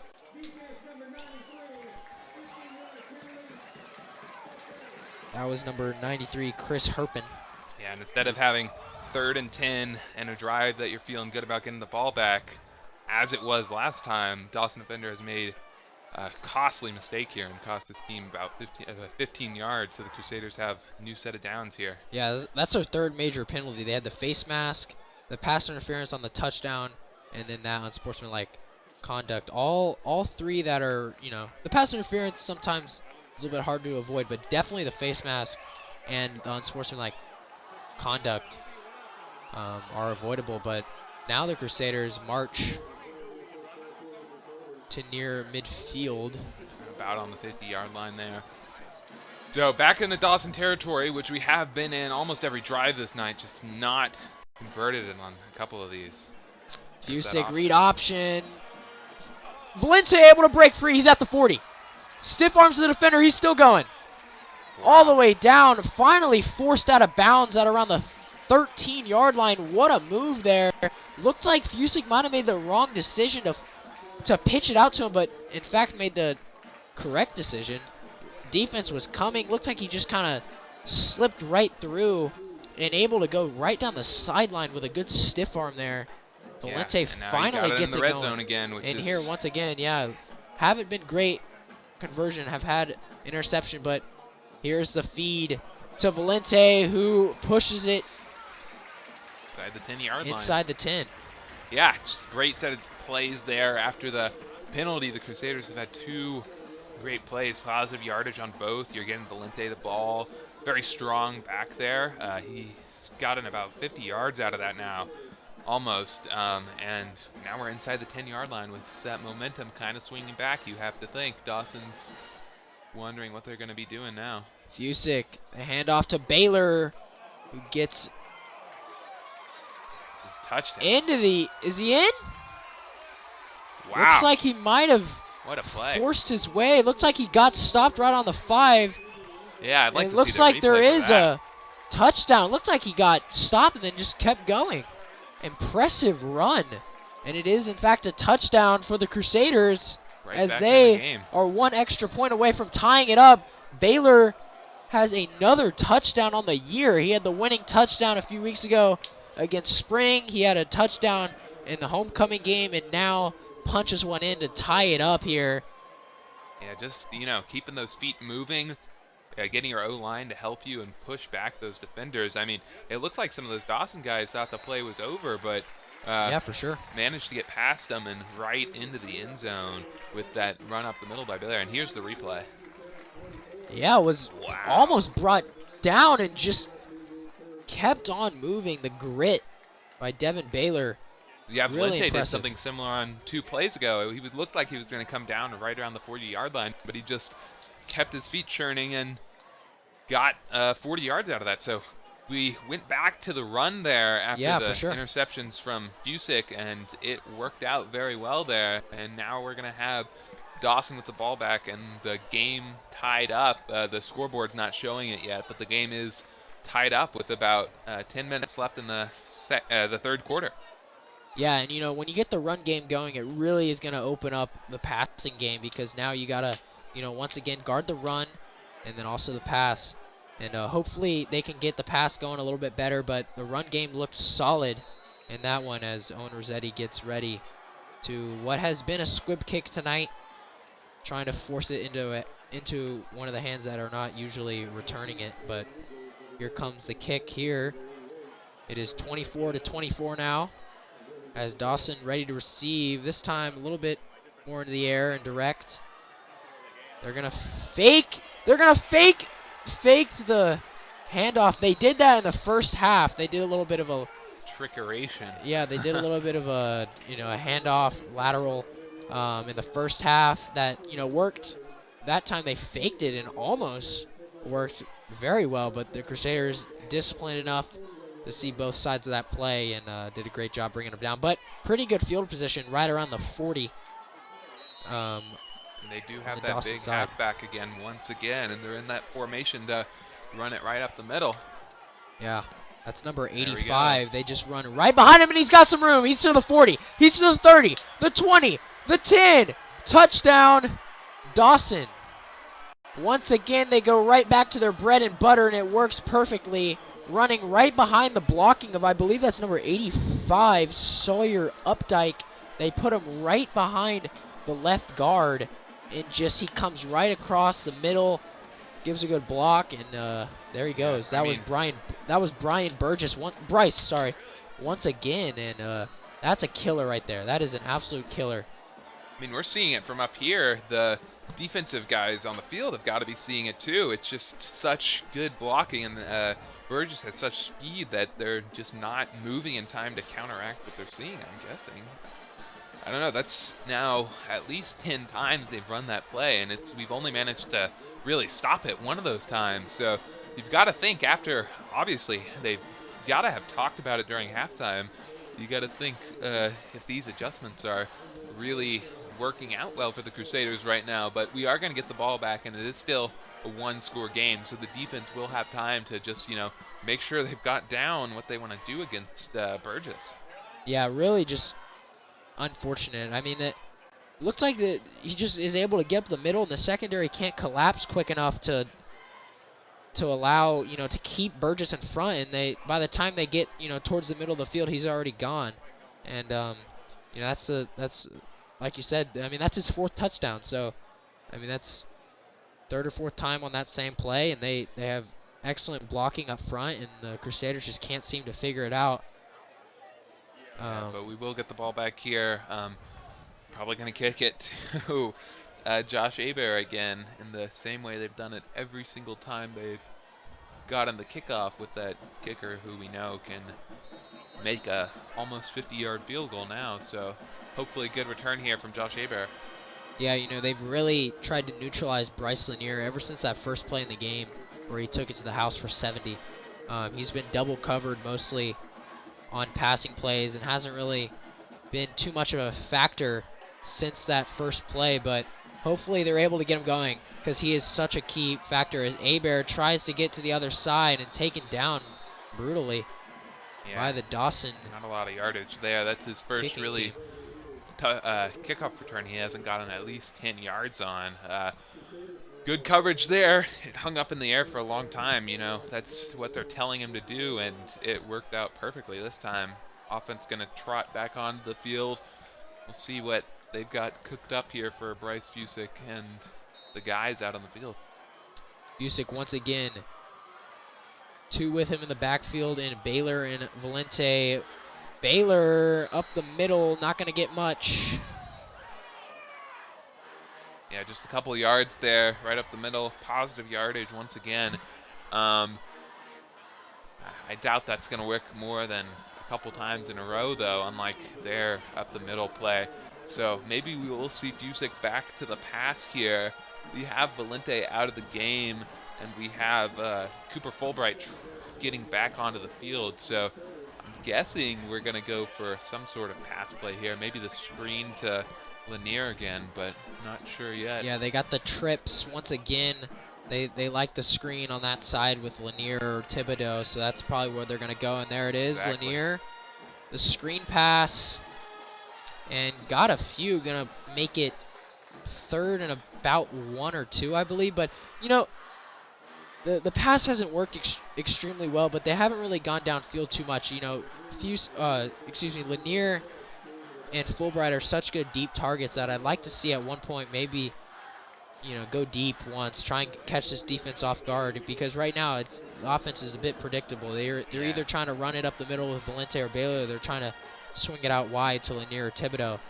I think the main problem with that right now is that the offensive coaches are realizing Fusick doesn't really have enough time for those fat receivers, fast as they may be, to get downfield in the pocket. Yeah, very true. As they're going to hand it off to Baylor, who is going to get stuffed behind the line of scrimmage. Dawson saw that one coming. Yeah. As on 3rd and short, they try and run it up the gun, and it does not work as the punt team comes out for the first time tonight, if you can believe that. You know, the offense has been kind of hot and cold tonight, either turnover or a score, so we haven't seen the punt team very much, but the punter is, I believe, Christian Luna, the junior, is back, and that's number 11 for Dawson. Gabriel McFarland back deep. And we did do a fake punt last game, so just be a little bit on the not here, though. And Luna's going to boot it away high. McFarland's going to field it at about the 40. This is about where they started last drive, but the Crusaders come up empty on that drive. Just kind of, you know, unfortunate that the Dawson Just front didn't seven get it has going. been really Yeah. dominant so far, and you know, the run game worked on that first drive out of the half, but did not work to the same effect in the last drive. But here's Colin Johnson once again, and the shotgun. Oh, wow. And looks like the line just collapsed on both sides. Everyone just kind of piled on top of each other. So he had a clear field of vision. Yeah, not quite sure what happened there. Maybe some cut blocks, but it didn't really look like it. But we did have one guy get through and kind of pressure him, so that it was just an incomplete pass there, and they'll have 2nd down and 10 here. It's a pretty good field position. Johnson, the shotgun. Looks like they're Fans are saying watch the middle. as they're right. There it is, up the middle is Burgess again. This time without the fullback in front of him, only gets a few. Yeah, It's not gonna a bad set up tackle there. Set up about 3rd and 8 as the defense did a good job there. The front seven up there, guys like Cole Huff. I believe Nick Watchell is up there as well. Brendan Fody Yeah. have been doing their best to neutralize the run game in Burgess. And here's a great place right now to get the ball back and really put a stop to this as Oh, pass. Johnson over the middle. He's got a guy to the 20. Jeez. And that is number 21, Nasir Watkins. Now they'll have the ball in the red zone here. And what a dart over the middle. Just it wasn't bad coverage either. There was No. a guy right on him. really Managed to good outrun him. pass, and able to get a few more after the catch. But a real bummer for the defense is now what looked like could be a 3-and-out is now a potential touchdown in the red zone. Is Johnson gonna hand it off? Might have been a fumble there. Yeah, looks like Crusaders dive on it. Looked like Dawson might have still had it, and yep. 2nd down. So now you've got it inside the 10, about the 6-yard line there. So you got to be wondering, do they try and go for a pass for the end zone here, or do they keep it on the ground as they've been so successful with that? fullback that they were using the whole first half is not in the game right now. Maybe we'll see a pass out to the right side. Or Yeah, they the got one-on-one on the left. Oh, wow. Yeah, here it is. They're looking for it. Number 5. That's Burgess again. That's That is Five the running touchdowns back. now. Yeah, he is a one-man show. Wow, that is impressive. As he catches it, he looks like he came from the opposite side and just burned the defender a little bit. Good placement there. It's just him every time. I don't. At this point, do you have like 2 guys mirror him every single play? I mean, that was an interesting play because usually we haven't seen him, as kind of a receiver. But the extra point is good. Is going to make it 38-24, 14-point lead for Dawson, as the Crusaders really need to start, clicking on Offense and defense. Yeah, totally. They got to figure out a way to stop the run of Dawson, but they got to put points on the board now that they're in this hole. So we'll step aside for a moment as the Crusaders will receive.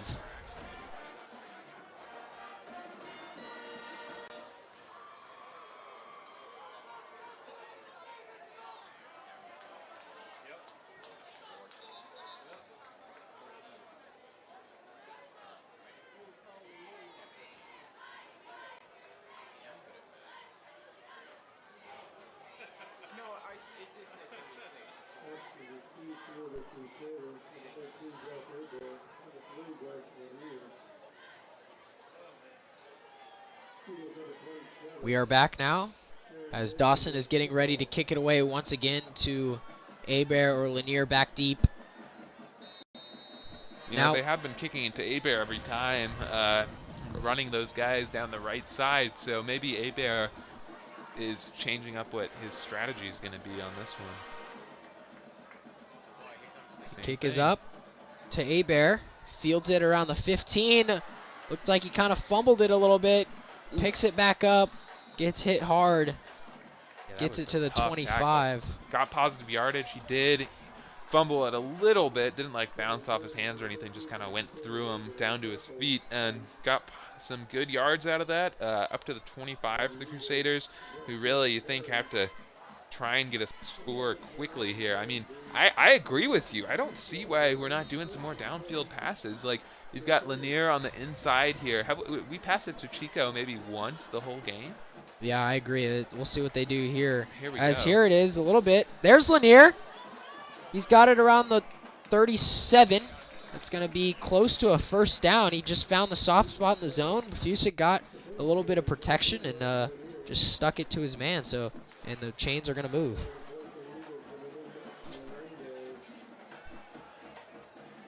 And yeah, we'll be almost a 40-yard line here, which is right where we were last time. Gotta get something moving here, though, because kind of running down the clock down to under 5 minutes in the third quarter. Fusick going to hand it to Valente, who gets smashed. Maybe Man, one lucky. or two there, yeah. Lucky he didn't lose the ball. He was just absolutely demolished. Looks like they might have grabbed his face mask. Yeah, Valente's wanting a face mask. Looks like they kind of cranked the neck a little bit. Didn't get it. Yeah, he's not happy about the lack of the call there. He's talking to the referee, but, got one earlier. You can't expect every single call from the officials. They're doing their jobs out here. Valente's going to be in the backfield again now with Fusick. Maybe some more yardage here. Trips, and there's Lanier. Another screen pass. This time he goes to the other side. He's at the almost to midfield, right Great about the play there. 48. Look, and it will move the chains. 2 straight first downs for Bryce Lanier as he gets back into this one. And I think they're doing the right thing there to get him back in the offensive scheme. They're having to use him a little bit differently because he's been double covered downfield, but time a little bit of an unorthodox screen. Yeah, where that he was cuts good. back the other side. They had Valente go up a couple yards and have someone get on him. Then he blocked him, and Lanier got the ball. Yeah. Valente gets a few Pass midfield. running up the left side there. Behind an offensive line that has done pretty well tonight. protecting Fusick has, hasn't allowed many sacks, but Fusick has been pressured as an Injured Eagles player is down. So we will step aside for a moment.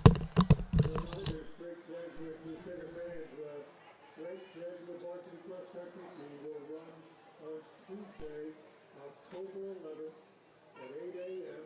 in the District 23-6A cross-country district meet.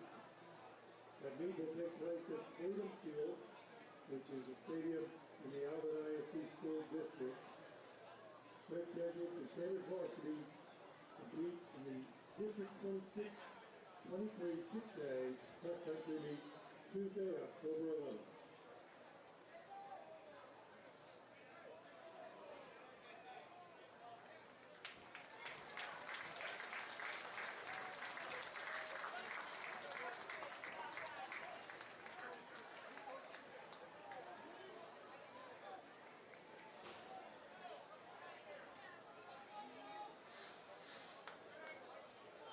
Again, we go to that play, the second down and 7 yards to go for the Crusaders.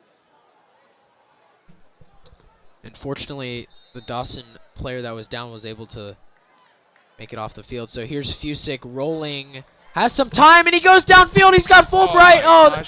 He's forced out of bounds. Yeah, but looks like he got pushed. Yeah, but that's a uncatchable ball. So It they is. can't You're really right. call You're right. anything there. You're right. But there's the deep target right there. Just kind of good coverage there. I couldn't tell who that was. Looked like So now we're going to be on 1, third maybe? down anyway. Yeah, that was number 1 in coverage. So good job. Little bit out of reach, like you said. So can't really call the PI, but I like them going deep. I think think that's. If you have something towards, I mean, I don't know why they're not throwing a seam to Chico Holt. Yeah, I He was agree. in the correct position for that right here. Just getting Here's past those Chico. safeties. I would love to see him go to Chico right here. As there he is. But this time, swatted.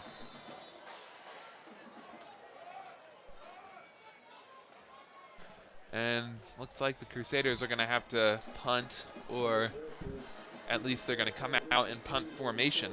yeah, just unfortunate drive once again. Tried to go deep to Fulbright, and the ball there just not what you want to see down 14 as it gets under 3 minutes in the quarter. Yep. But Christian Luna comes back out for his second punt of the night. And here it is. Oh, very trying to close pin him ball. back deep, and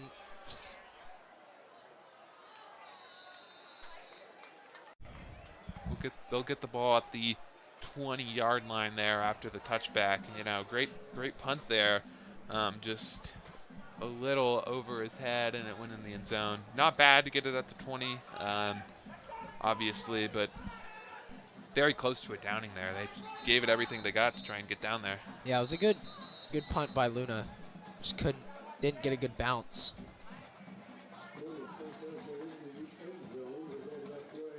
But now Dawson can really just run the ball, run the clock down, and that's been what's working for him. So if they can run the ball and score once again with the clock ticking, I mean, that's the best case scenario for them. But the defense has got to step up for the Crusaders, and they got to try and stop, really plug up the middle and force Colin Johnson to throw the ball. And but we'll see if they made any adjustments up front as They'll come back on the field here, yeah. refs. Looked like there's an issue with the clock as 9 seconds are added back. And now we are set to go. 1st and 10 from their own 20.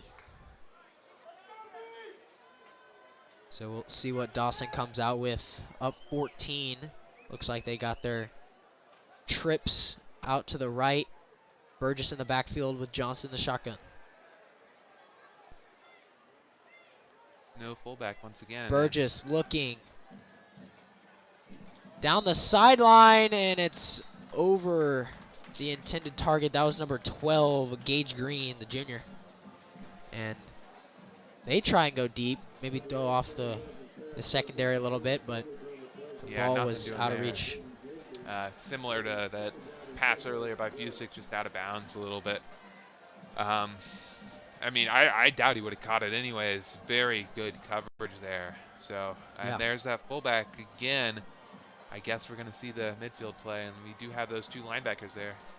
High snap, handoff to Burgess. Up the middle is going to get brought down for about a gain of 2 or 3. Good stop there by the Crusader front. Yeah, they got it that time. I mean, that's great because we really got to stop them this drive. If they score here, I mean, you're up 3 scores going in the fourth quarter. It's a lot less manageable than 2 scores with the ball going into the fourth quarter.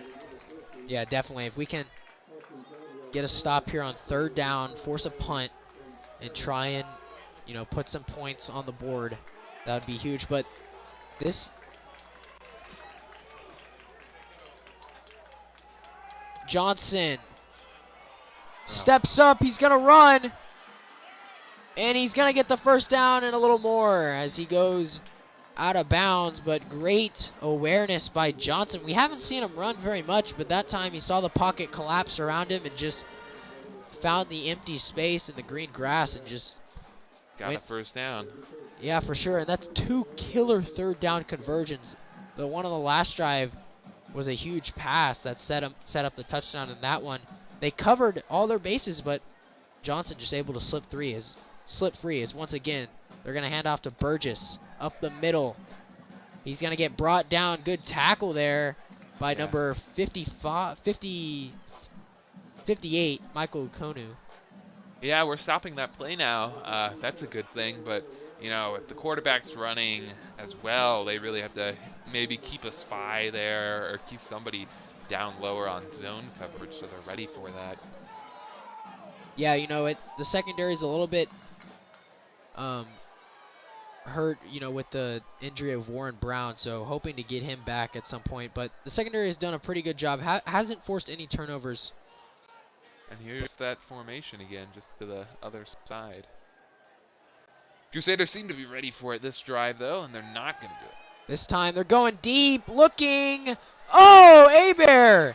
Great job. Looked like it was a little bit underthrown, but Abear got his hands up, disrupted the pass. Great job by him. Looked like he was beat for a minute, but able to recover. Yeah, the ball was a little low, so he had the chance there to just bat it a little bit, and we got the stop there. And once again, it is 3rd down, and they are on their own half of the field. And you got to think, you know, this kicker may be good, but if they get a 4th down here, I doubt they're going to have him come out and kick a 70-yard field goal. Yeah, 3rd and 5 from the 46. Johnson rolls out, looking, fires over the middle.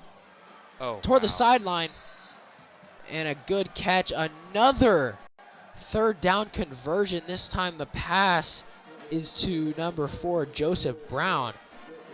The Eagles have done a great job dishing it out to a lot of different receivers. They're being more heavy on the pass this half, and it's like it's catching the Crusaders off guard. I mean, the secondary's out there doing their jobs. It's just they've been managed to get through. The quarterback's been very accurate with the ball, even in tight coverage. So very difficult to stop him there. Yeah, definitely. Once again, a new fresh set of downs, and they're in Crusader territory. Johnson hands off to Burgess up the middle. He's going to get stopped by number 30 was in on the tackle. That was Nate Twardowski, came up to make the stop. And it will set up. Looks like that'll be the last play of the quarter. So, yeah, no need to rush for Dawson as they are up 2 scores here. And we will head to the 4th. The Crusaders are down 14, so it's do or die now. Gotta stop them here. Yeah, for sure. And we will step aside for a moment and be back for 4th quarter action. Thank you. The first quarter, the score, Dawson 38, Red 23.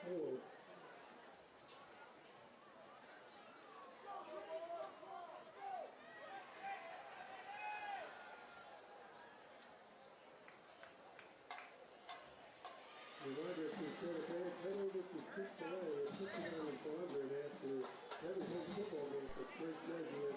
Chick-fil-A fifth quarter event.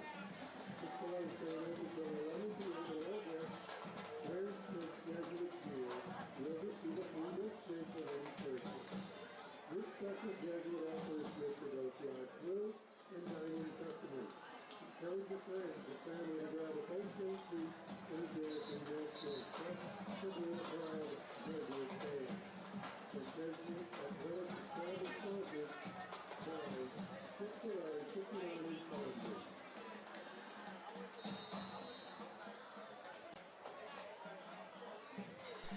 We are back to get the fourth quarter underway. Johnson hands off to Burgess. Got him that time. Yeah, Pushed him great back. job by the Crusaders. That was number 15, I'm sorry. That was Kenneth Stroman.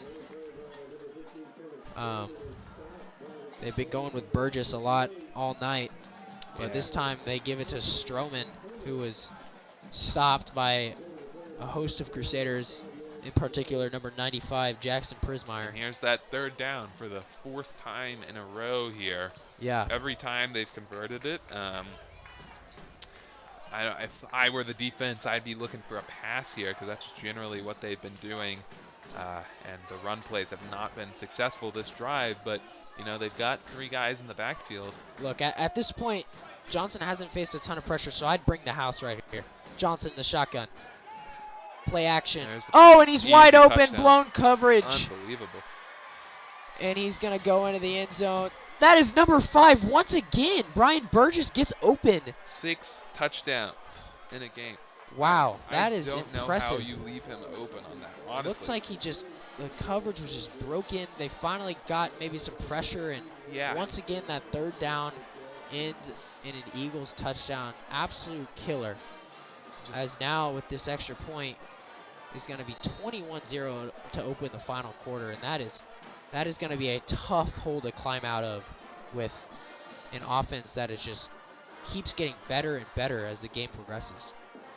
Yeah, 6 touchdowns for a single guy. I mean, they're double covering Bryce Lanier every time he goes out there. I don't understand why when Burgess goes out to pass, there's not immediately 2 guys on him, but you know, maybe we'll make that adjustment for this next drive. You really think the Crusaders have got to be passing it downfield at this point, but not something they've been inclined to do that much all game so far.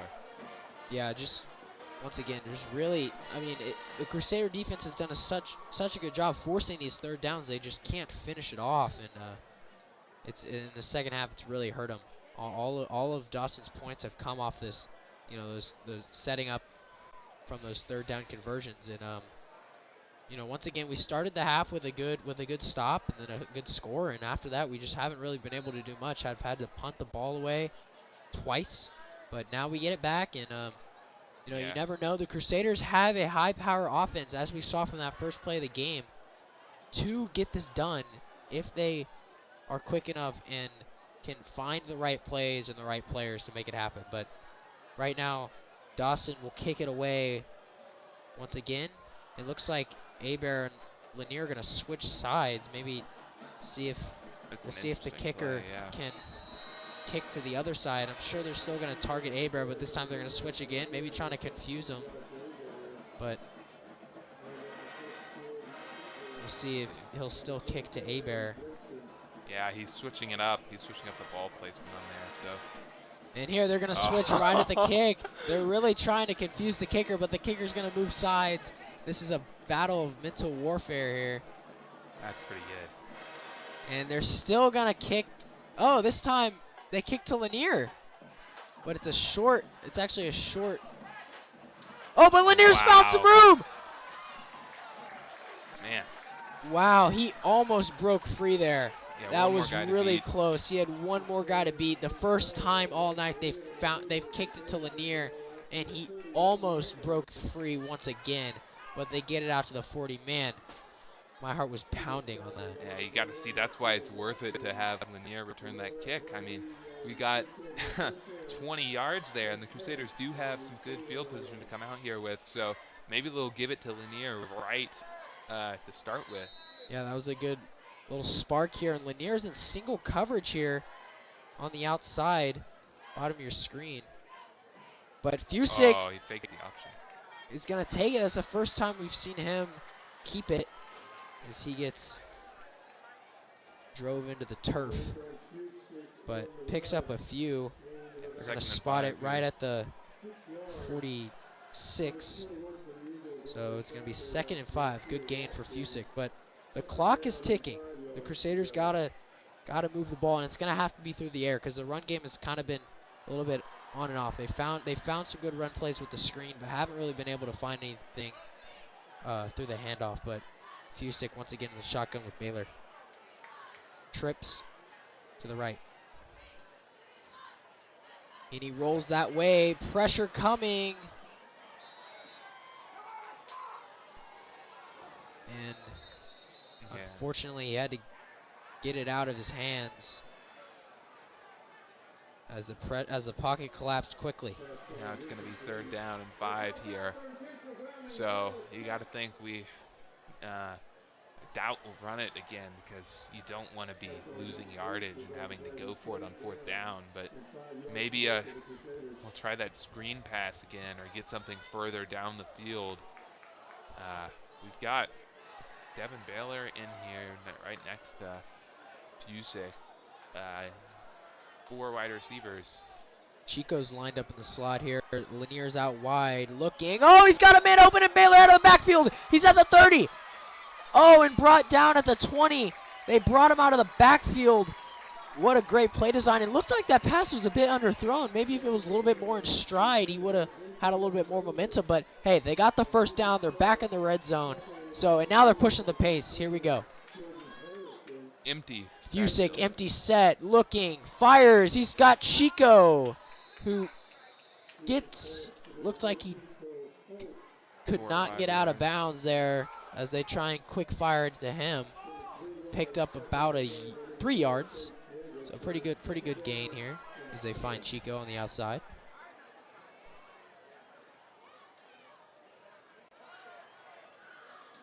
Taking their time here. The clock is ticking as we approach 9.5 minutes in the final quarter. Fusick now joined by Valente and Baylor in the backfield. Looks like Lanier's in single coverage on the right side, though. Thibodeau's also there as they hand it off to Baylor, who's got some room. Oh, he bounces off a block to the outside, and he's going to score. Flag is down, though. Flag is down. This one might be coming back. Looked like maybe some holding, maybe. Oh, that is a killer. Can't be linemen downfield because it was a run play. Yeah, I'm not really sure. It looked like it was thrown in Chrysanthos' direction, number 76. Might be holding there. But what a great stiff arm. He just kind of bounced off the tackler. Yeah, I want to see that replay for the. But we'll see. Even so. We'll see what the call is. This one looks like it's coming back. Oh, number 1. That's not. No, that's. It was not on number 1 because Warren Brown is very safely on the sideline right there next to Jaden Jenkins. He has his hands out in disbelief because he doesn't even have pads on. Yeah, I'm not sure who that was on, but it was holding all right. And, man, what another just. I don't believe there's a lineman who has even a 1 in his number. It's possible it was called on a receiver because it was downfield once Baylor cleared the line of scrimmage. But now. Is Luke Omanga in there maybe? That's 21. Fusick drops back, looking, fires. Oh, the receiver's not looking. Baylor comes out of the backfield again and isn't looking. Man, another just miscommunication. Yeah, unfortunate there. He was pretty well covered anyways, but if he turned back, he could have potentially gotten that first down there. Yeah. Luckily not intercepted there, which would have just, basically ended any hope of a comeback at this point. But you really got to convert this 3rd down. Probably one of the most important plays of the game right here. And they're going to take both running backs out. Yeah, both of them out. So and they're I don't really see Grant Jackson in there either. They're really going to go 5 receivers. They got 4. They really just cleared everyone out. And Lanier's going to go in motion. They got 5 Oh, and that's a false start. Yep. Looked like kind of they couldn't get set, and they tried to kind of catch him off guard. Now they're going to come back and probably think about what play they want to run. Yeah, they it weren't wasn't set. false start. It was just, They weren't not set. Kind of everyone a set. legal shift there. But, man, penalties haven't been much of a factor for the Crusaders that we've committed, but 2 costly ones when we're knocking on the door to potentially make this a 2-score game. But now backed up 3rd and 14. I believe, yeah, third and 14. So got to get to the 10-yard line. But, again, they got 4 receivers. Are they going to run the same play? And That here's Lanier coming over, and they're going to Oh, they got Thibodeau! Oh, he's got some room! Touchdown, Thibodeau! okay. Rhett Thibodeau! That's a great job They there. looked like they were going to check it down to Lanier, but Thibodeau, wow, what a play. Thibodeau gets his 2nd touchdown of the game. Here's the replay. Everybody thought the ball everyone was coming. thought it was going to Lanier. Thibodeau was set up as a blocker on that screen play, and he just slipped by and breaks a tackle. But Thibodeau, Now there's 9 minutes left. The Crusaders are probably here. You think they kick the ball off normally, get Dawson the ball, hopefully good tackle at around the 20, 25, and then you got to stop them fast here. I would say get down the field quickly. Don't use your timeouts on this next drive for the Crusaders. Then you give them the ball back. If there's enough time left, I mean, obviously kick it off to them long again. Hopefully stop them again, use some timeouts if you have to, and then just manage the clock to try and tie it on final drive. Maybe a couple minutes left in the game by then. yeah, 9 minutes, 3 timeouts, still some time, 2-score game. But the defense has got to step up here. They got to stop Dawson. Yeah, I mean, offense has scored 31 points, even with 3 interceptions from Bryce Fusick. That's really impressive. And one of them was in the red zone. We were really close to scoring, and obviously we had to settle for that field goal in the first quarter too. So Right. despite the mistakes, even though it's kind of a long shot, we're still in this game as they're going to kick it away. We speculate they're not going to go onside yet. I think, you can still, 9 minutes left, feasibly you could force a 3 and out, get the ball back, and then if you score, go onside kick. But I think Rossetti, although they're preparing for an onside kick, so this might go onside. Yeah, I mean, I understand it, but Crusader formation looks normal. As now they're going to back up, but we'll see what they do here. As he will send it back. Oh, wow. Burgess is going to field it. Oh, and they Fair pin him caught it. deep.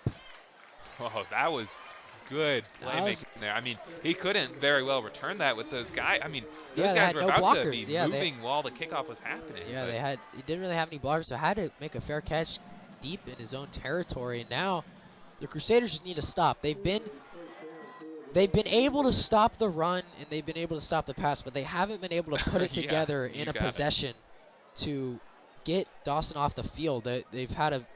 Dawson has been really good at converting those 3rd downs.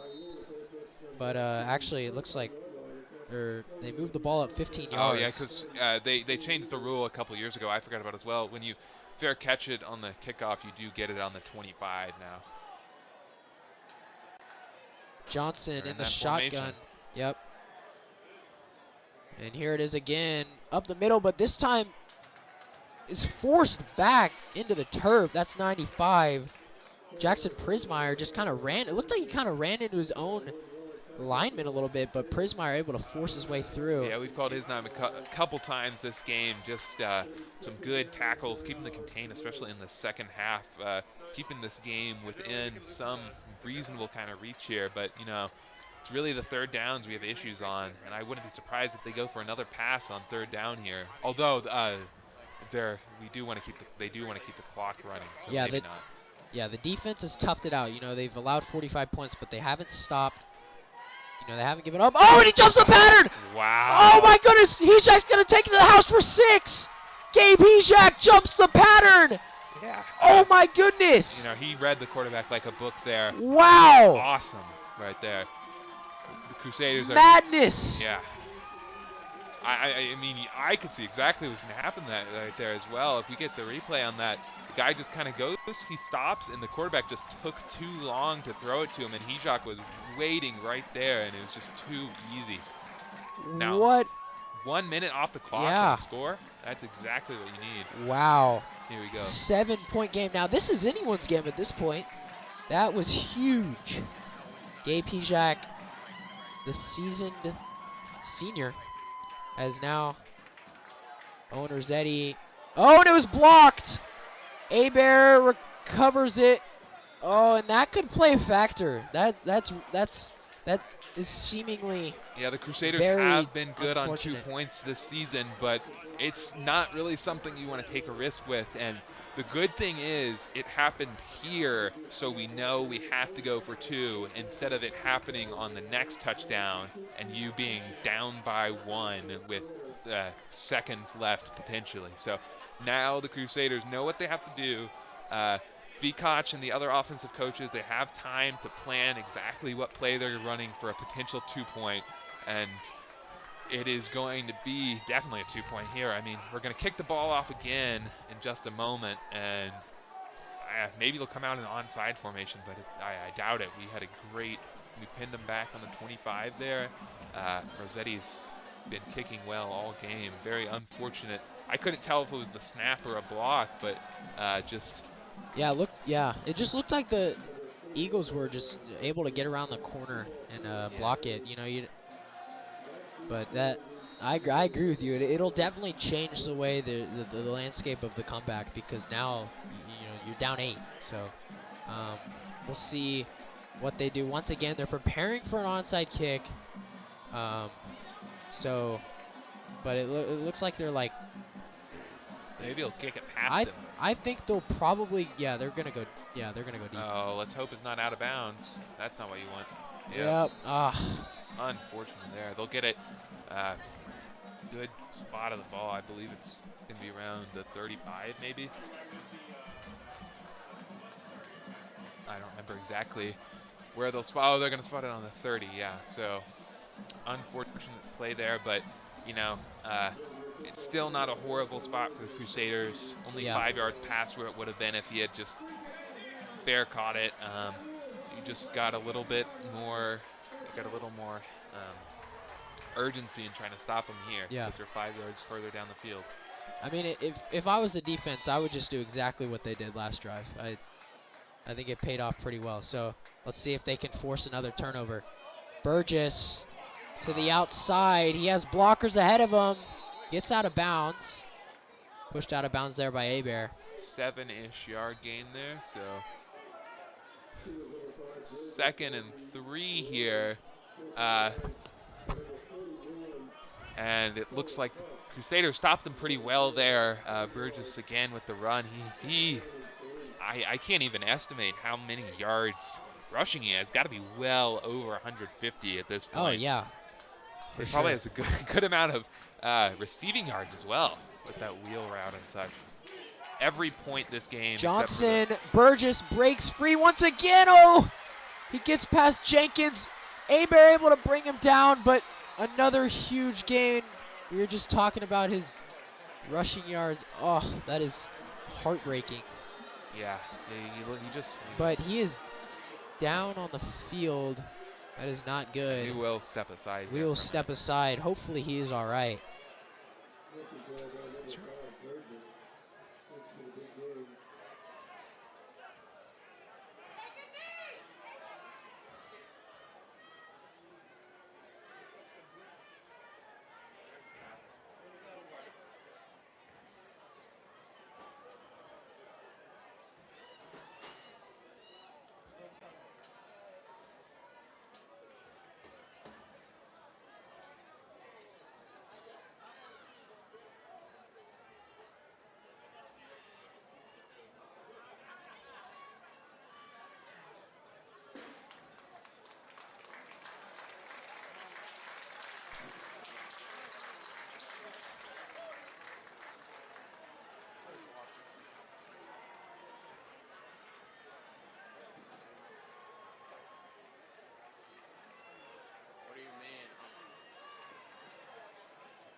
we are back. Fortunately, he was able to get off the field, so hopefully he is all right. He has been crucial in the Dawson offense, but after that run, they are now at the 15, the Crusaders 15, and Abear was able to bring him down, but not after he gained about 60 yards, more than 60 yards. So a dagger in the heart of the Crusaders, but hopefully they can put a stop, maybe force another turnover as that's Stroman this time. Burgess is out momentarily, but Stroman able to pick up a few, make it 2nd and 5 as the clock ticks under 7.5 minutes remaining.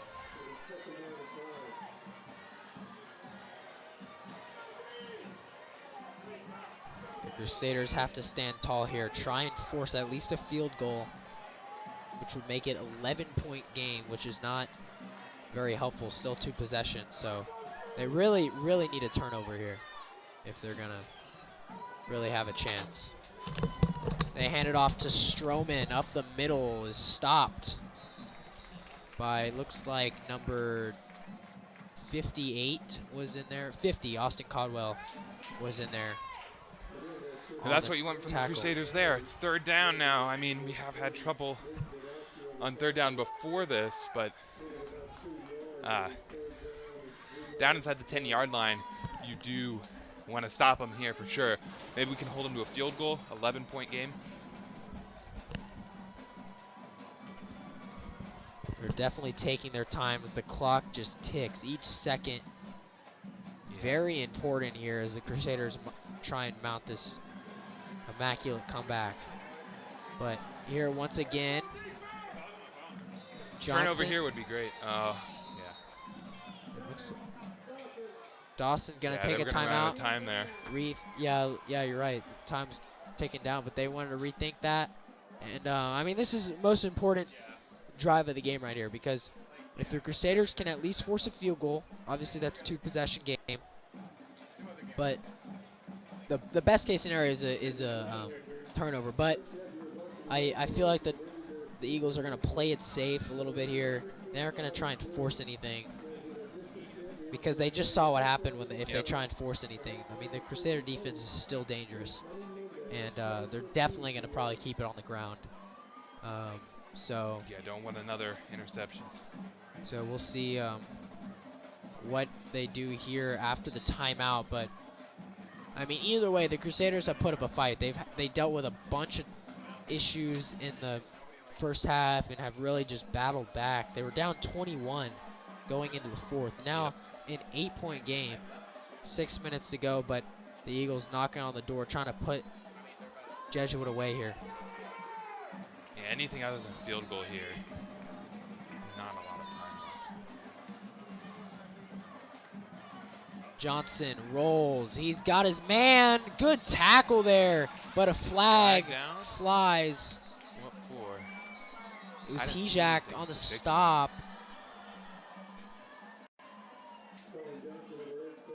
Hijak, the man responsible for that amazing pick 6 on the last drive, but flag was down right around where the tackle was. I can't imagine it was late. No, if he had a tackle in there, that's touchdown. We'll see in a second, though. Dawson coaches were saying something about receivers being covered up, but here's the call.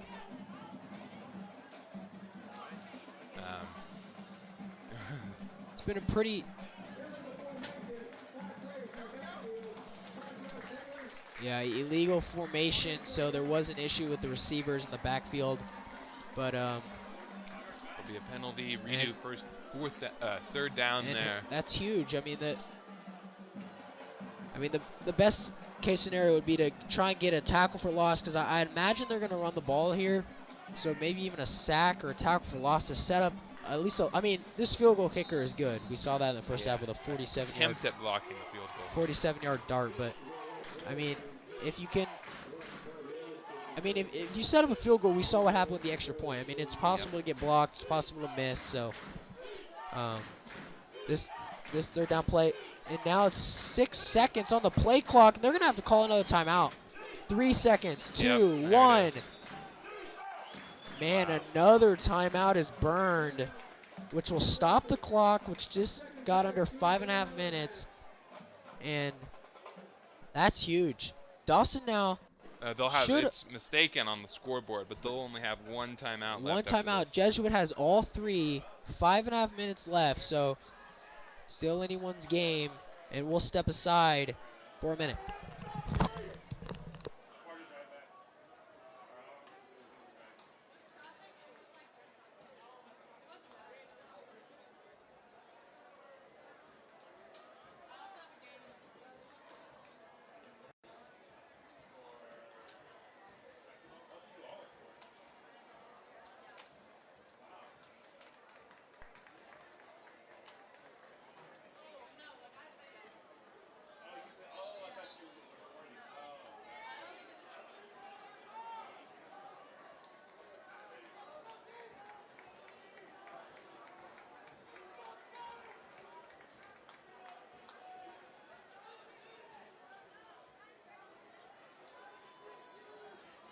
And we are back for Possibly.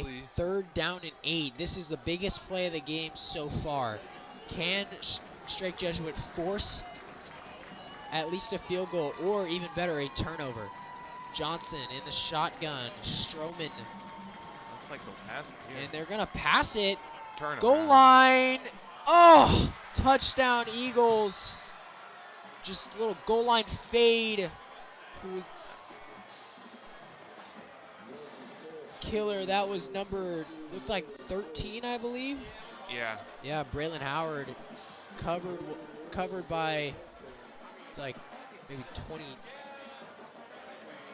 Yeah, just didn't turn around to look at the ball. Yeah, it looked like Just went right past him. that was Alex Leone, I believe, on the coverage, a senior.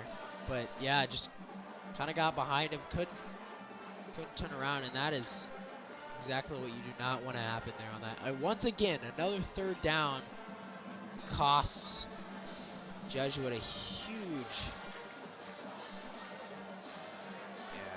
Two-score game once again. huge bummer there. Now it's 15 points. That's a tall task for 5.5 minutes, but we never give Get up a hope. quick score. So, yeah. hey, on the first play from scrimmage tonight, we went 70 yards to the house, so I don't think it's out of the realm of possibility to do that again, as the Crusaders are going to receive. Hopefully on the last kickoff, they were trying to kind of mess with the kicker a little bit by switching Abear and Good kickoff Lanier. return would be absolutely great here. So hopefully they can figure out a way to get it to Lanier. As right now you'll see them bunched up on the together. So The kickoff strategy yeah, is they're really gonna funny. yeah they're gonna they've evolved their kickoff strategy to try and get it in the hands of Lanier. So they're gonna wait until the kicker is set, and then they're gonna pick a side, whichever way the kicker is facing. So that's why you can see him standing. And now they're gonna break off. And he's going to wait too. He's going to go and move the ball again. This kickoff has really been a game of its own. As they've been trying to get he it. may fake moving the ball, I guess. And here they're going to change. And it's going to try and go to Abear. And they're going to let it go to Abear here. Abear fields it, 15. He goes to the other side. That is a good He's got return. some room. Cuts it back up. Gets him down at around the 30. Pretty good return as he came from the opposite side. Just tried to cut it back up the middle, but couldn't find anything. Yeah, But, 15-yard return, not bad. We got yeah. it at the 30-yard line. You really think the Crusaders want to score it probably before about the 3-minute mark here. So I'm guessing this drive will be a lot of pass here, maybe some quick ones down the middle as well as maybe down the outside more so. So if needed, the guys can get out of bounds. Yeah. You see Totally. Rhett Thibodeau's out there on the left side in single coverage. Maybe we'll see the ball come to him. Yeah, they got the trips on the other side, maybe a screen pass. But no, he's gonna There it is, he's Rhett gonna go to Thibodeau. toe. That's Oh, he was what? held. Oh, it looked like he was Wow. held. Looks like he grabbed the shoulder pad, but Wow. no call. Unfortunate break. Looked like he might have been held, but no call. Yeah. They tried to go to Thibodeau, the hot man tonight. He's got 2 touchdowns. Brett Thibodeau, very good in keeping us cool there. It did look like initially he was maybe grabbed down by his collar on the back there, but Got to play on. You gotta go to the next play, and that's absolutely. what the offense is trying to do. Now Lanier is lined up in that spot, single covered. Trips the other side. They're gonna look like they're gonna try the same. Oh, pressured. Oh, and he fumbled. He fumbled the ball.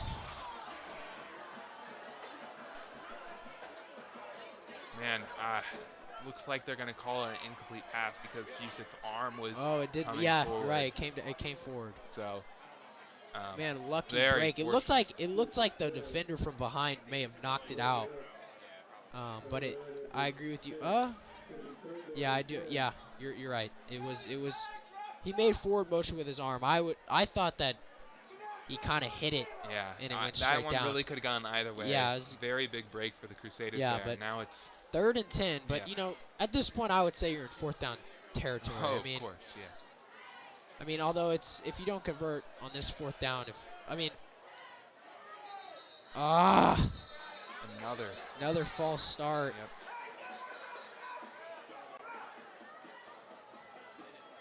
Man, the Crusaders just can't catch a break here as they're trying to come back, but It's not. gonna back them up again.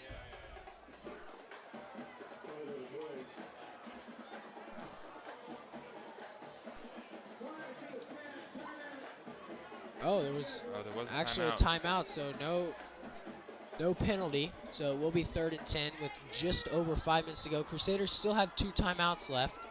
Dawson with 1. And the score is 52-37. So it has been a high-scoring, high-action football game tonight with, a lot of drama, a lot of turnovers, a lot of, And crazy plays, those highlight reels. Those 2 plays have only taken 14 seconds off the clock, which is a good thing, but it is going to be 3rd down here for the Crusaders, who caught a lucky break on 2nd down with that incomplete pass. It's going to be, this has got to be, you got to throw it down the field here, try and get maybe Bryce Lanier open, maybe give it to Chico Holt, although the thing has been with Chico, he's just not been fast enough to get out of the range of those Dawson defenders. Yeah, Dawson secondary has been really good in containing the receivers. Haven't allowed too much downfield, but now Fusic in the shotgun. He's got Giacomo Valente and Bryce Lanier in motion. Pressure coming again, steps up in the pocket. He fires downfield to Lanier. Oh, yeah. Oh, and there's the flag.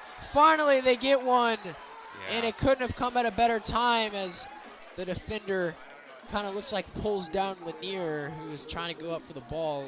Probably a 50-50 ball at that. Flags flying But everywhere there. Yeah, it's Fusic did a great job of stepping up in the pocket. The pocket collapsed immediately, and that's been a little bit of an issue late in this one as Fusic has been pressured on more plays than not. And but did a good job. And hey, you gotta at this point in the game, you gotta put it to your best receiver and just make him. gotta give it to the playmakers. Let him make a play on the ball. And in that case, the defender made an illegal play, and it's gonna move. It's gonna give the Crusaders a chance here. Very New lucky break again. new set of downs. That series took just about 20 seconds off. So if they can continue to move at this pace, they'll have a chance to score with still some time left. So Fusic, once again, he's got trips to his left. Quick fire to Thibodeau. Can he get out of bounds? Stays on his feet. Almost Great got play out there. of bounds. And he got the first down, so And the he clock got the is going to first stop down. for a little bit.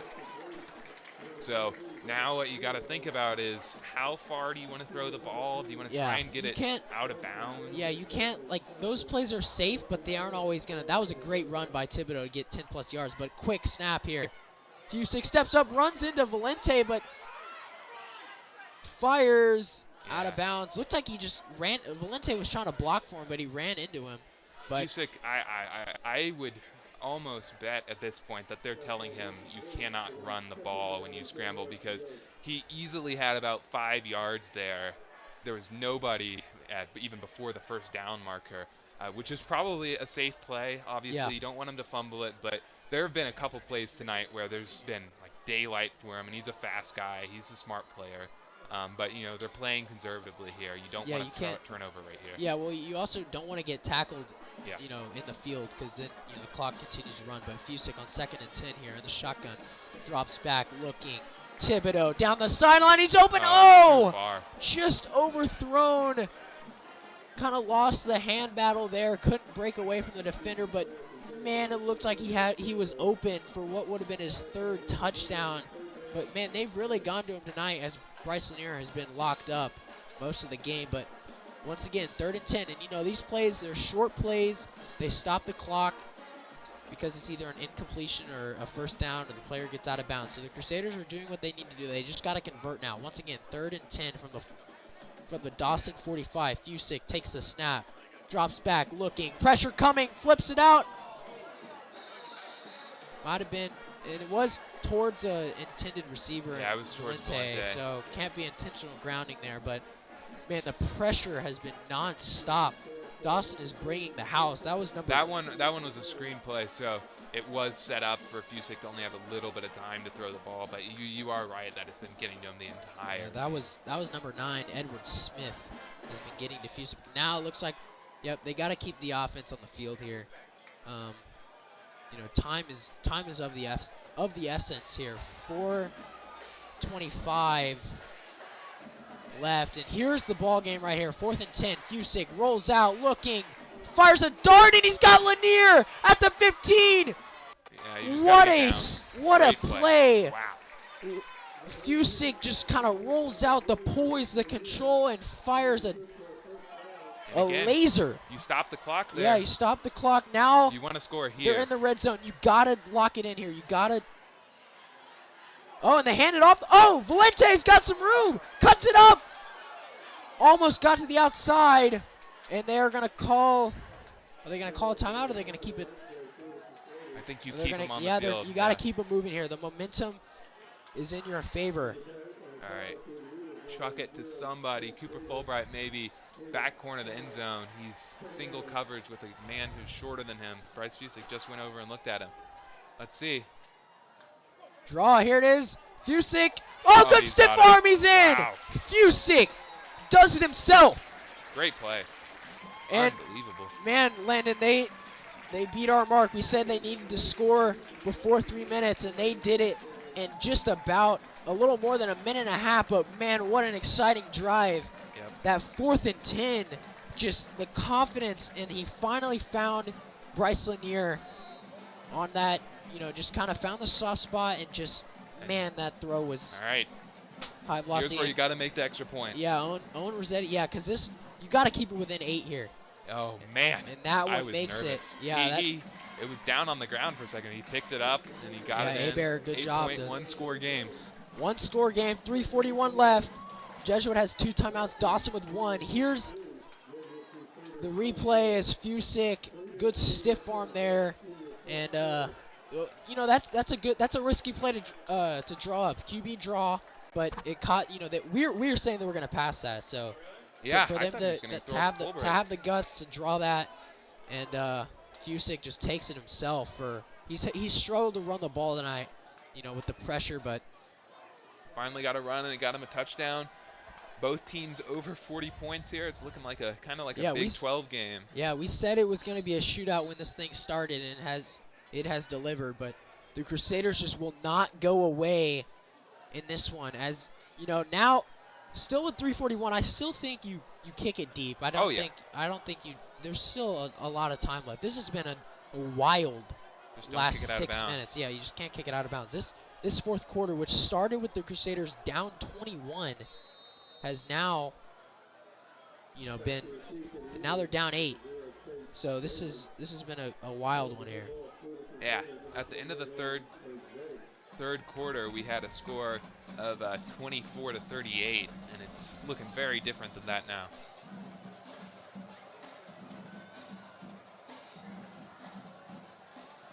Rossetti. Oh, it's an onside kick. Can they recover it? Oh, flag is down. Yeah, didn't get 10 yards. Touched somebody and didn't go 10 yards. unfortunate play. They tried to catch him off guard there. Couldn't get it done, but you gotta risk it a little bit in these situations when you're down with the clock ticking and you've struggled to just stop the run. I guess so. I mean, I probably, there, maybe kick it deep because they're not going to be as far up. True. That's a good point. They are going to get it on the Crusaders half the field, but it is the 49-yard line. So there's a real chance here that Crusaders get the ball back with about maybe 2 minutes left, and then you have a chance to make a drive, put it in, tie the game, close to no time left. You just got to stop them here.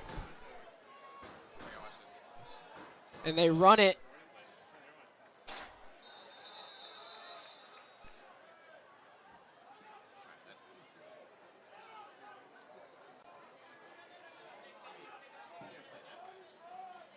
And they run it on first down. Once again, they're just trying to bleed the clock here, but Dawson still got to get a first down because the Crusaders still have 2 timeouts as the time just ticks each second. The threshold here is under 2 minutes with no timeouts left means game over.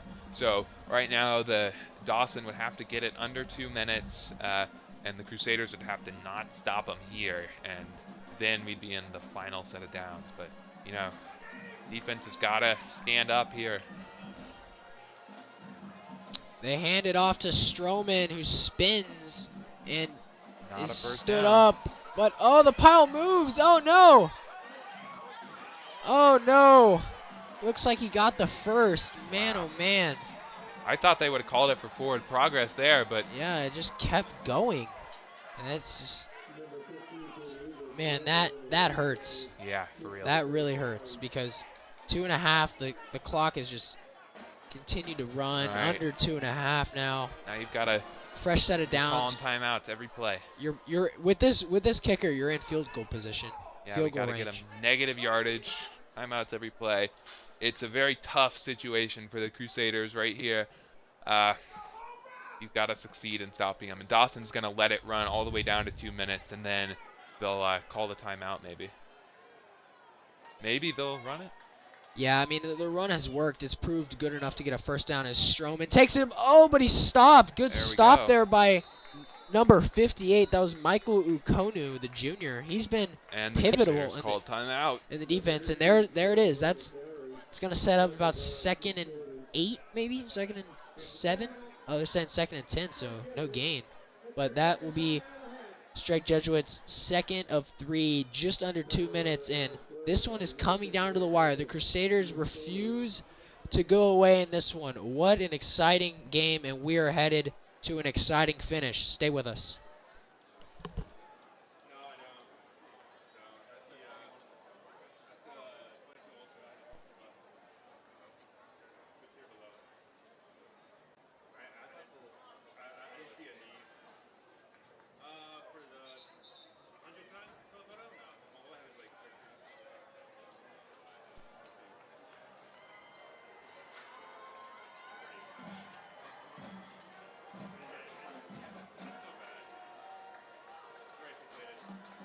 We are back. It is 2nd and 10 from the Crusaders 32. And this is a huge play here. They got an interesting setup in the backfield. Stroman to the outside. Abear, can he make the tackle? No. Oh, wow. Jenkins gets him. Abear could not get him. Kind of took a bad angle there as he able to get to the corner, but it moves the chains, and that Just about does the it. door is closing here with 1 timeout left. The clock is going to move, and that very unfortunate. When you think about the errors and the mistakes that really both teams have made, but really Jesuit has made a little bit more, the interceptions and the defensive errors. It's really remarkable that the Crusaders have been able to put on this performance. Yeah. Down 21 at the start of the 4th. And just kept refusing to give up, and that's just the heart, that this team has, and it's really fun to watch as Stroman takes it once again, gets a few, but it ticks and it ticks. Yeah, one more first down, and they'll be in victory formation here. You got to think Crusaders, if they get it so it's a field goal situation, they got to bring absolutely everything. Try whatever you need to stop it. They're going to let the clock run all the way down to just about a minute left, depending on when they call the timeout here. Yeah, just really tough to watch here as the time just ticks, and Doing Strike the same Jesuit play here. can't do much about it. It's here. It's probably going to go to Stroman once again, and there it is up the middle. And No first down. no first down is right. Not quite to the end of this yet. And there's the timeout. 56 seconds left. So let's think about this. So they get a stop here, and it goes to a field goal, and that's pretty much going to be the game. I mean, if they block the field goal there, I mean, you got a chance. I mean, we went 70 yards on the first play of the game. you have about 15 seconds We left. put together about a minute and a half drive. Not using a timeout. So, I mean, it's if we can force a field goal here, Make them miss it. yeah, or Get a if fumble the field here. goal if the field goal does go in, I mean, we're gonna have to do a lot of things are gonna have to happen. We're gonna Dawson have to coaches are saying hang on to the ball. So really what you got to do here to have any time left for a feasible drive is get a strip of some kind from Stroman or the quarterback out here. Otherwise, it's going to go down to about 10 seconds left in the game for a field goal attempt. Yeah, I'm interested to see on that last play. It looked like Johnson usually when he hands the ball off, he just kind of is stationary. But the last play, it looked like he kind of he might have kept it. So that would be like the worst case scenario here. If he takes it from under center and he pushes in. I don't think he got it. I don't think he got it. As the ref runs in. All right. Oh.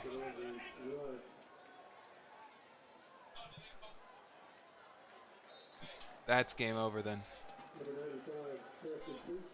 They do call it first there. So that is going to be game over for the Crusaders. Wow, that was a very, very close first down. Yeah, what a finish here either way.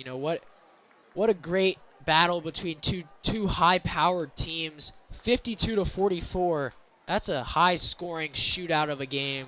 And unfortunately tonight it does not go the way that Strike wants it to go. But your final score, Pearland Dawson 52, Strike Jesuit 44. Thank you for joining us, and we are going to get you down actually to the post-game show with Thomas and Noah. They will recap this exciting game from the field, or it might be in the studio. We'll see. But thank you for joining us, and we hope that you will join us next time. Go Crusaders. Good night.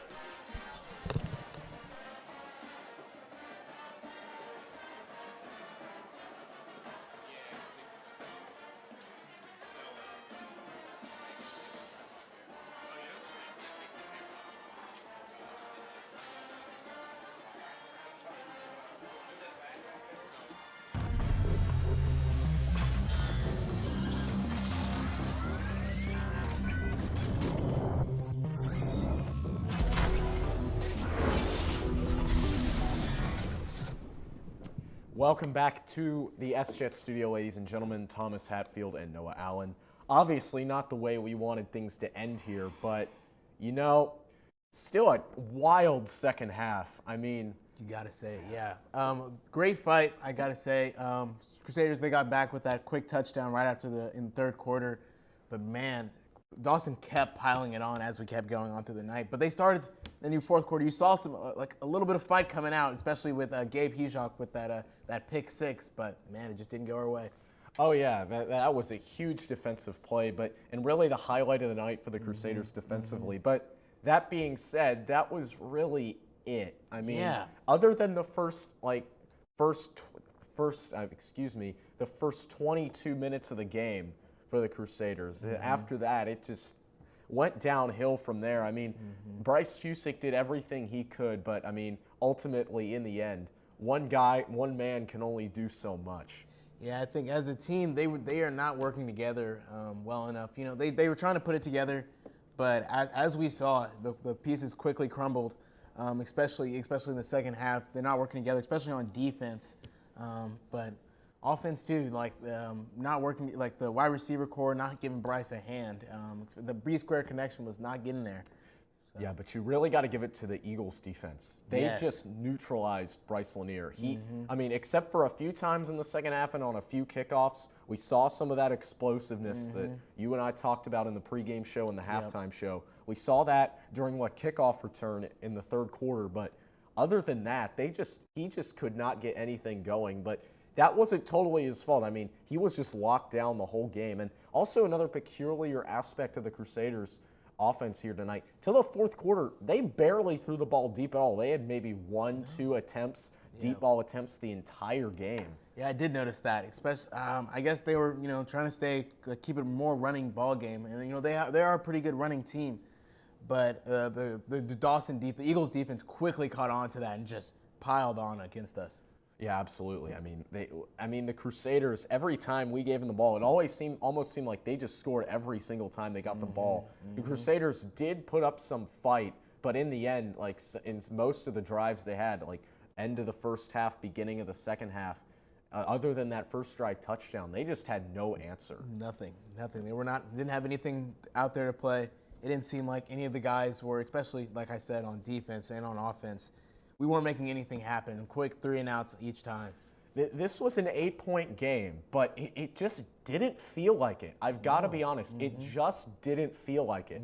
It felt like Dawson put a lot. I mean, sure, Dawson put 52 on the board. The Crusaders put 44, but it feels like Dawson put on a lot more and the Crusaders put on a lot less. Yes, it does feel like we were running the game in that first 22 minutes, like we said, but it just seemed like this was Dawson's show for the rest of the night. Yeah, absolutely. As speaking of Pearland teams, we got to get you some updated scores from around District 23 6A. First, back out to Freedom Field we go. They're still in the third quarter there. Shadow Creek up 56-0 on Elsick. I'm going to have to call this one. I think that one's over. Yeah, they're still in the third quarter. I'll just leave it at that. But all the other games are at finals. Alief Taylor beating Hastings 33-0, and Pearland over Alvin at the Rig 40-7. And of course, the final here at Clay Stadium, Pearland Dawson 52, Straight Jesuit 44.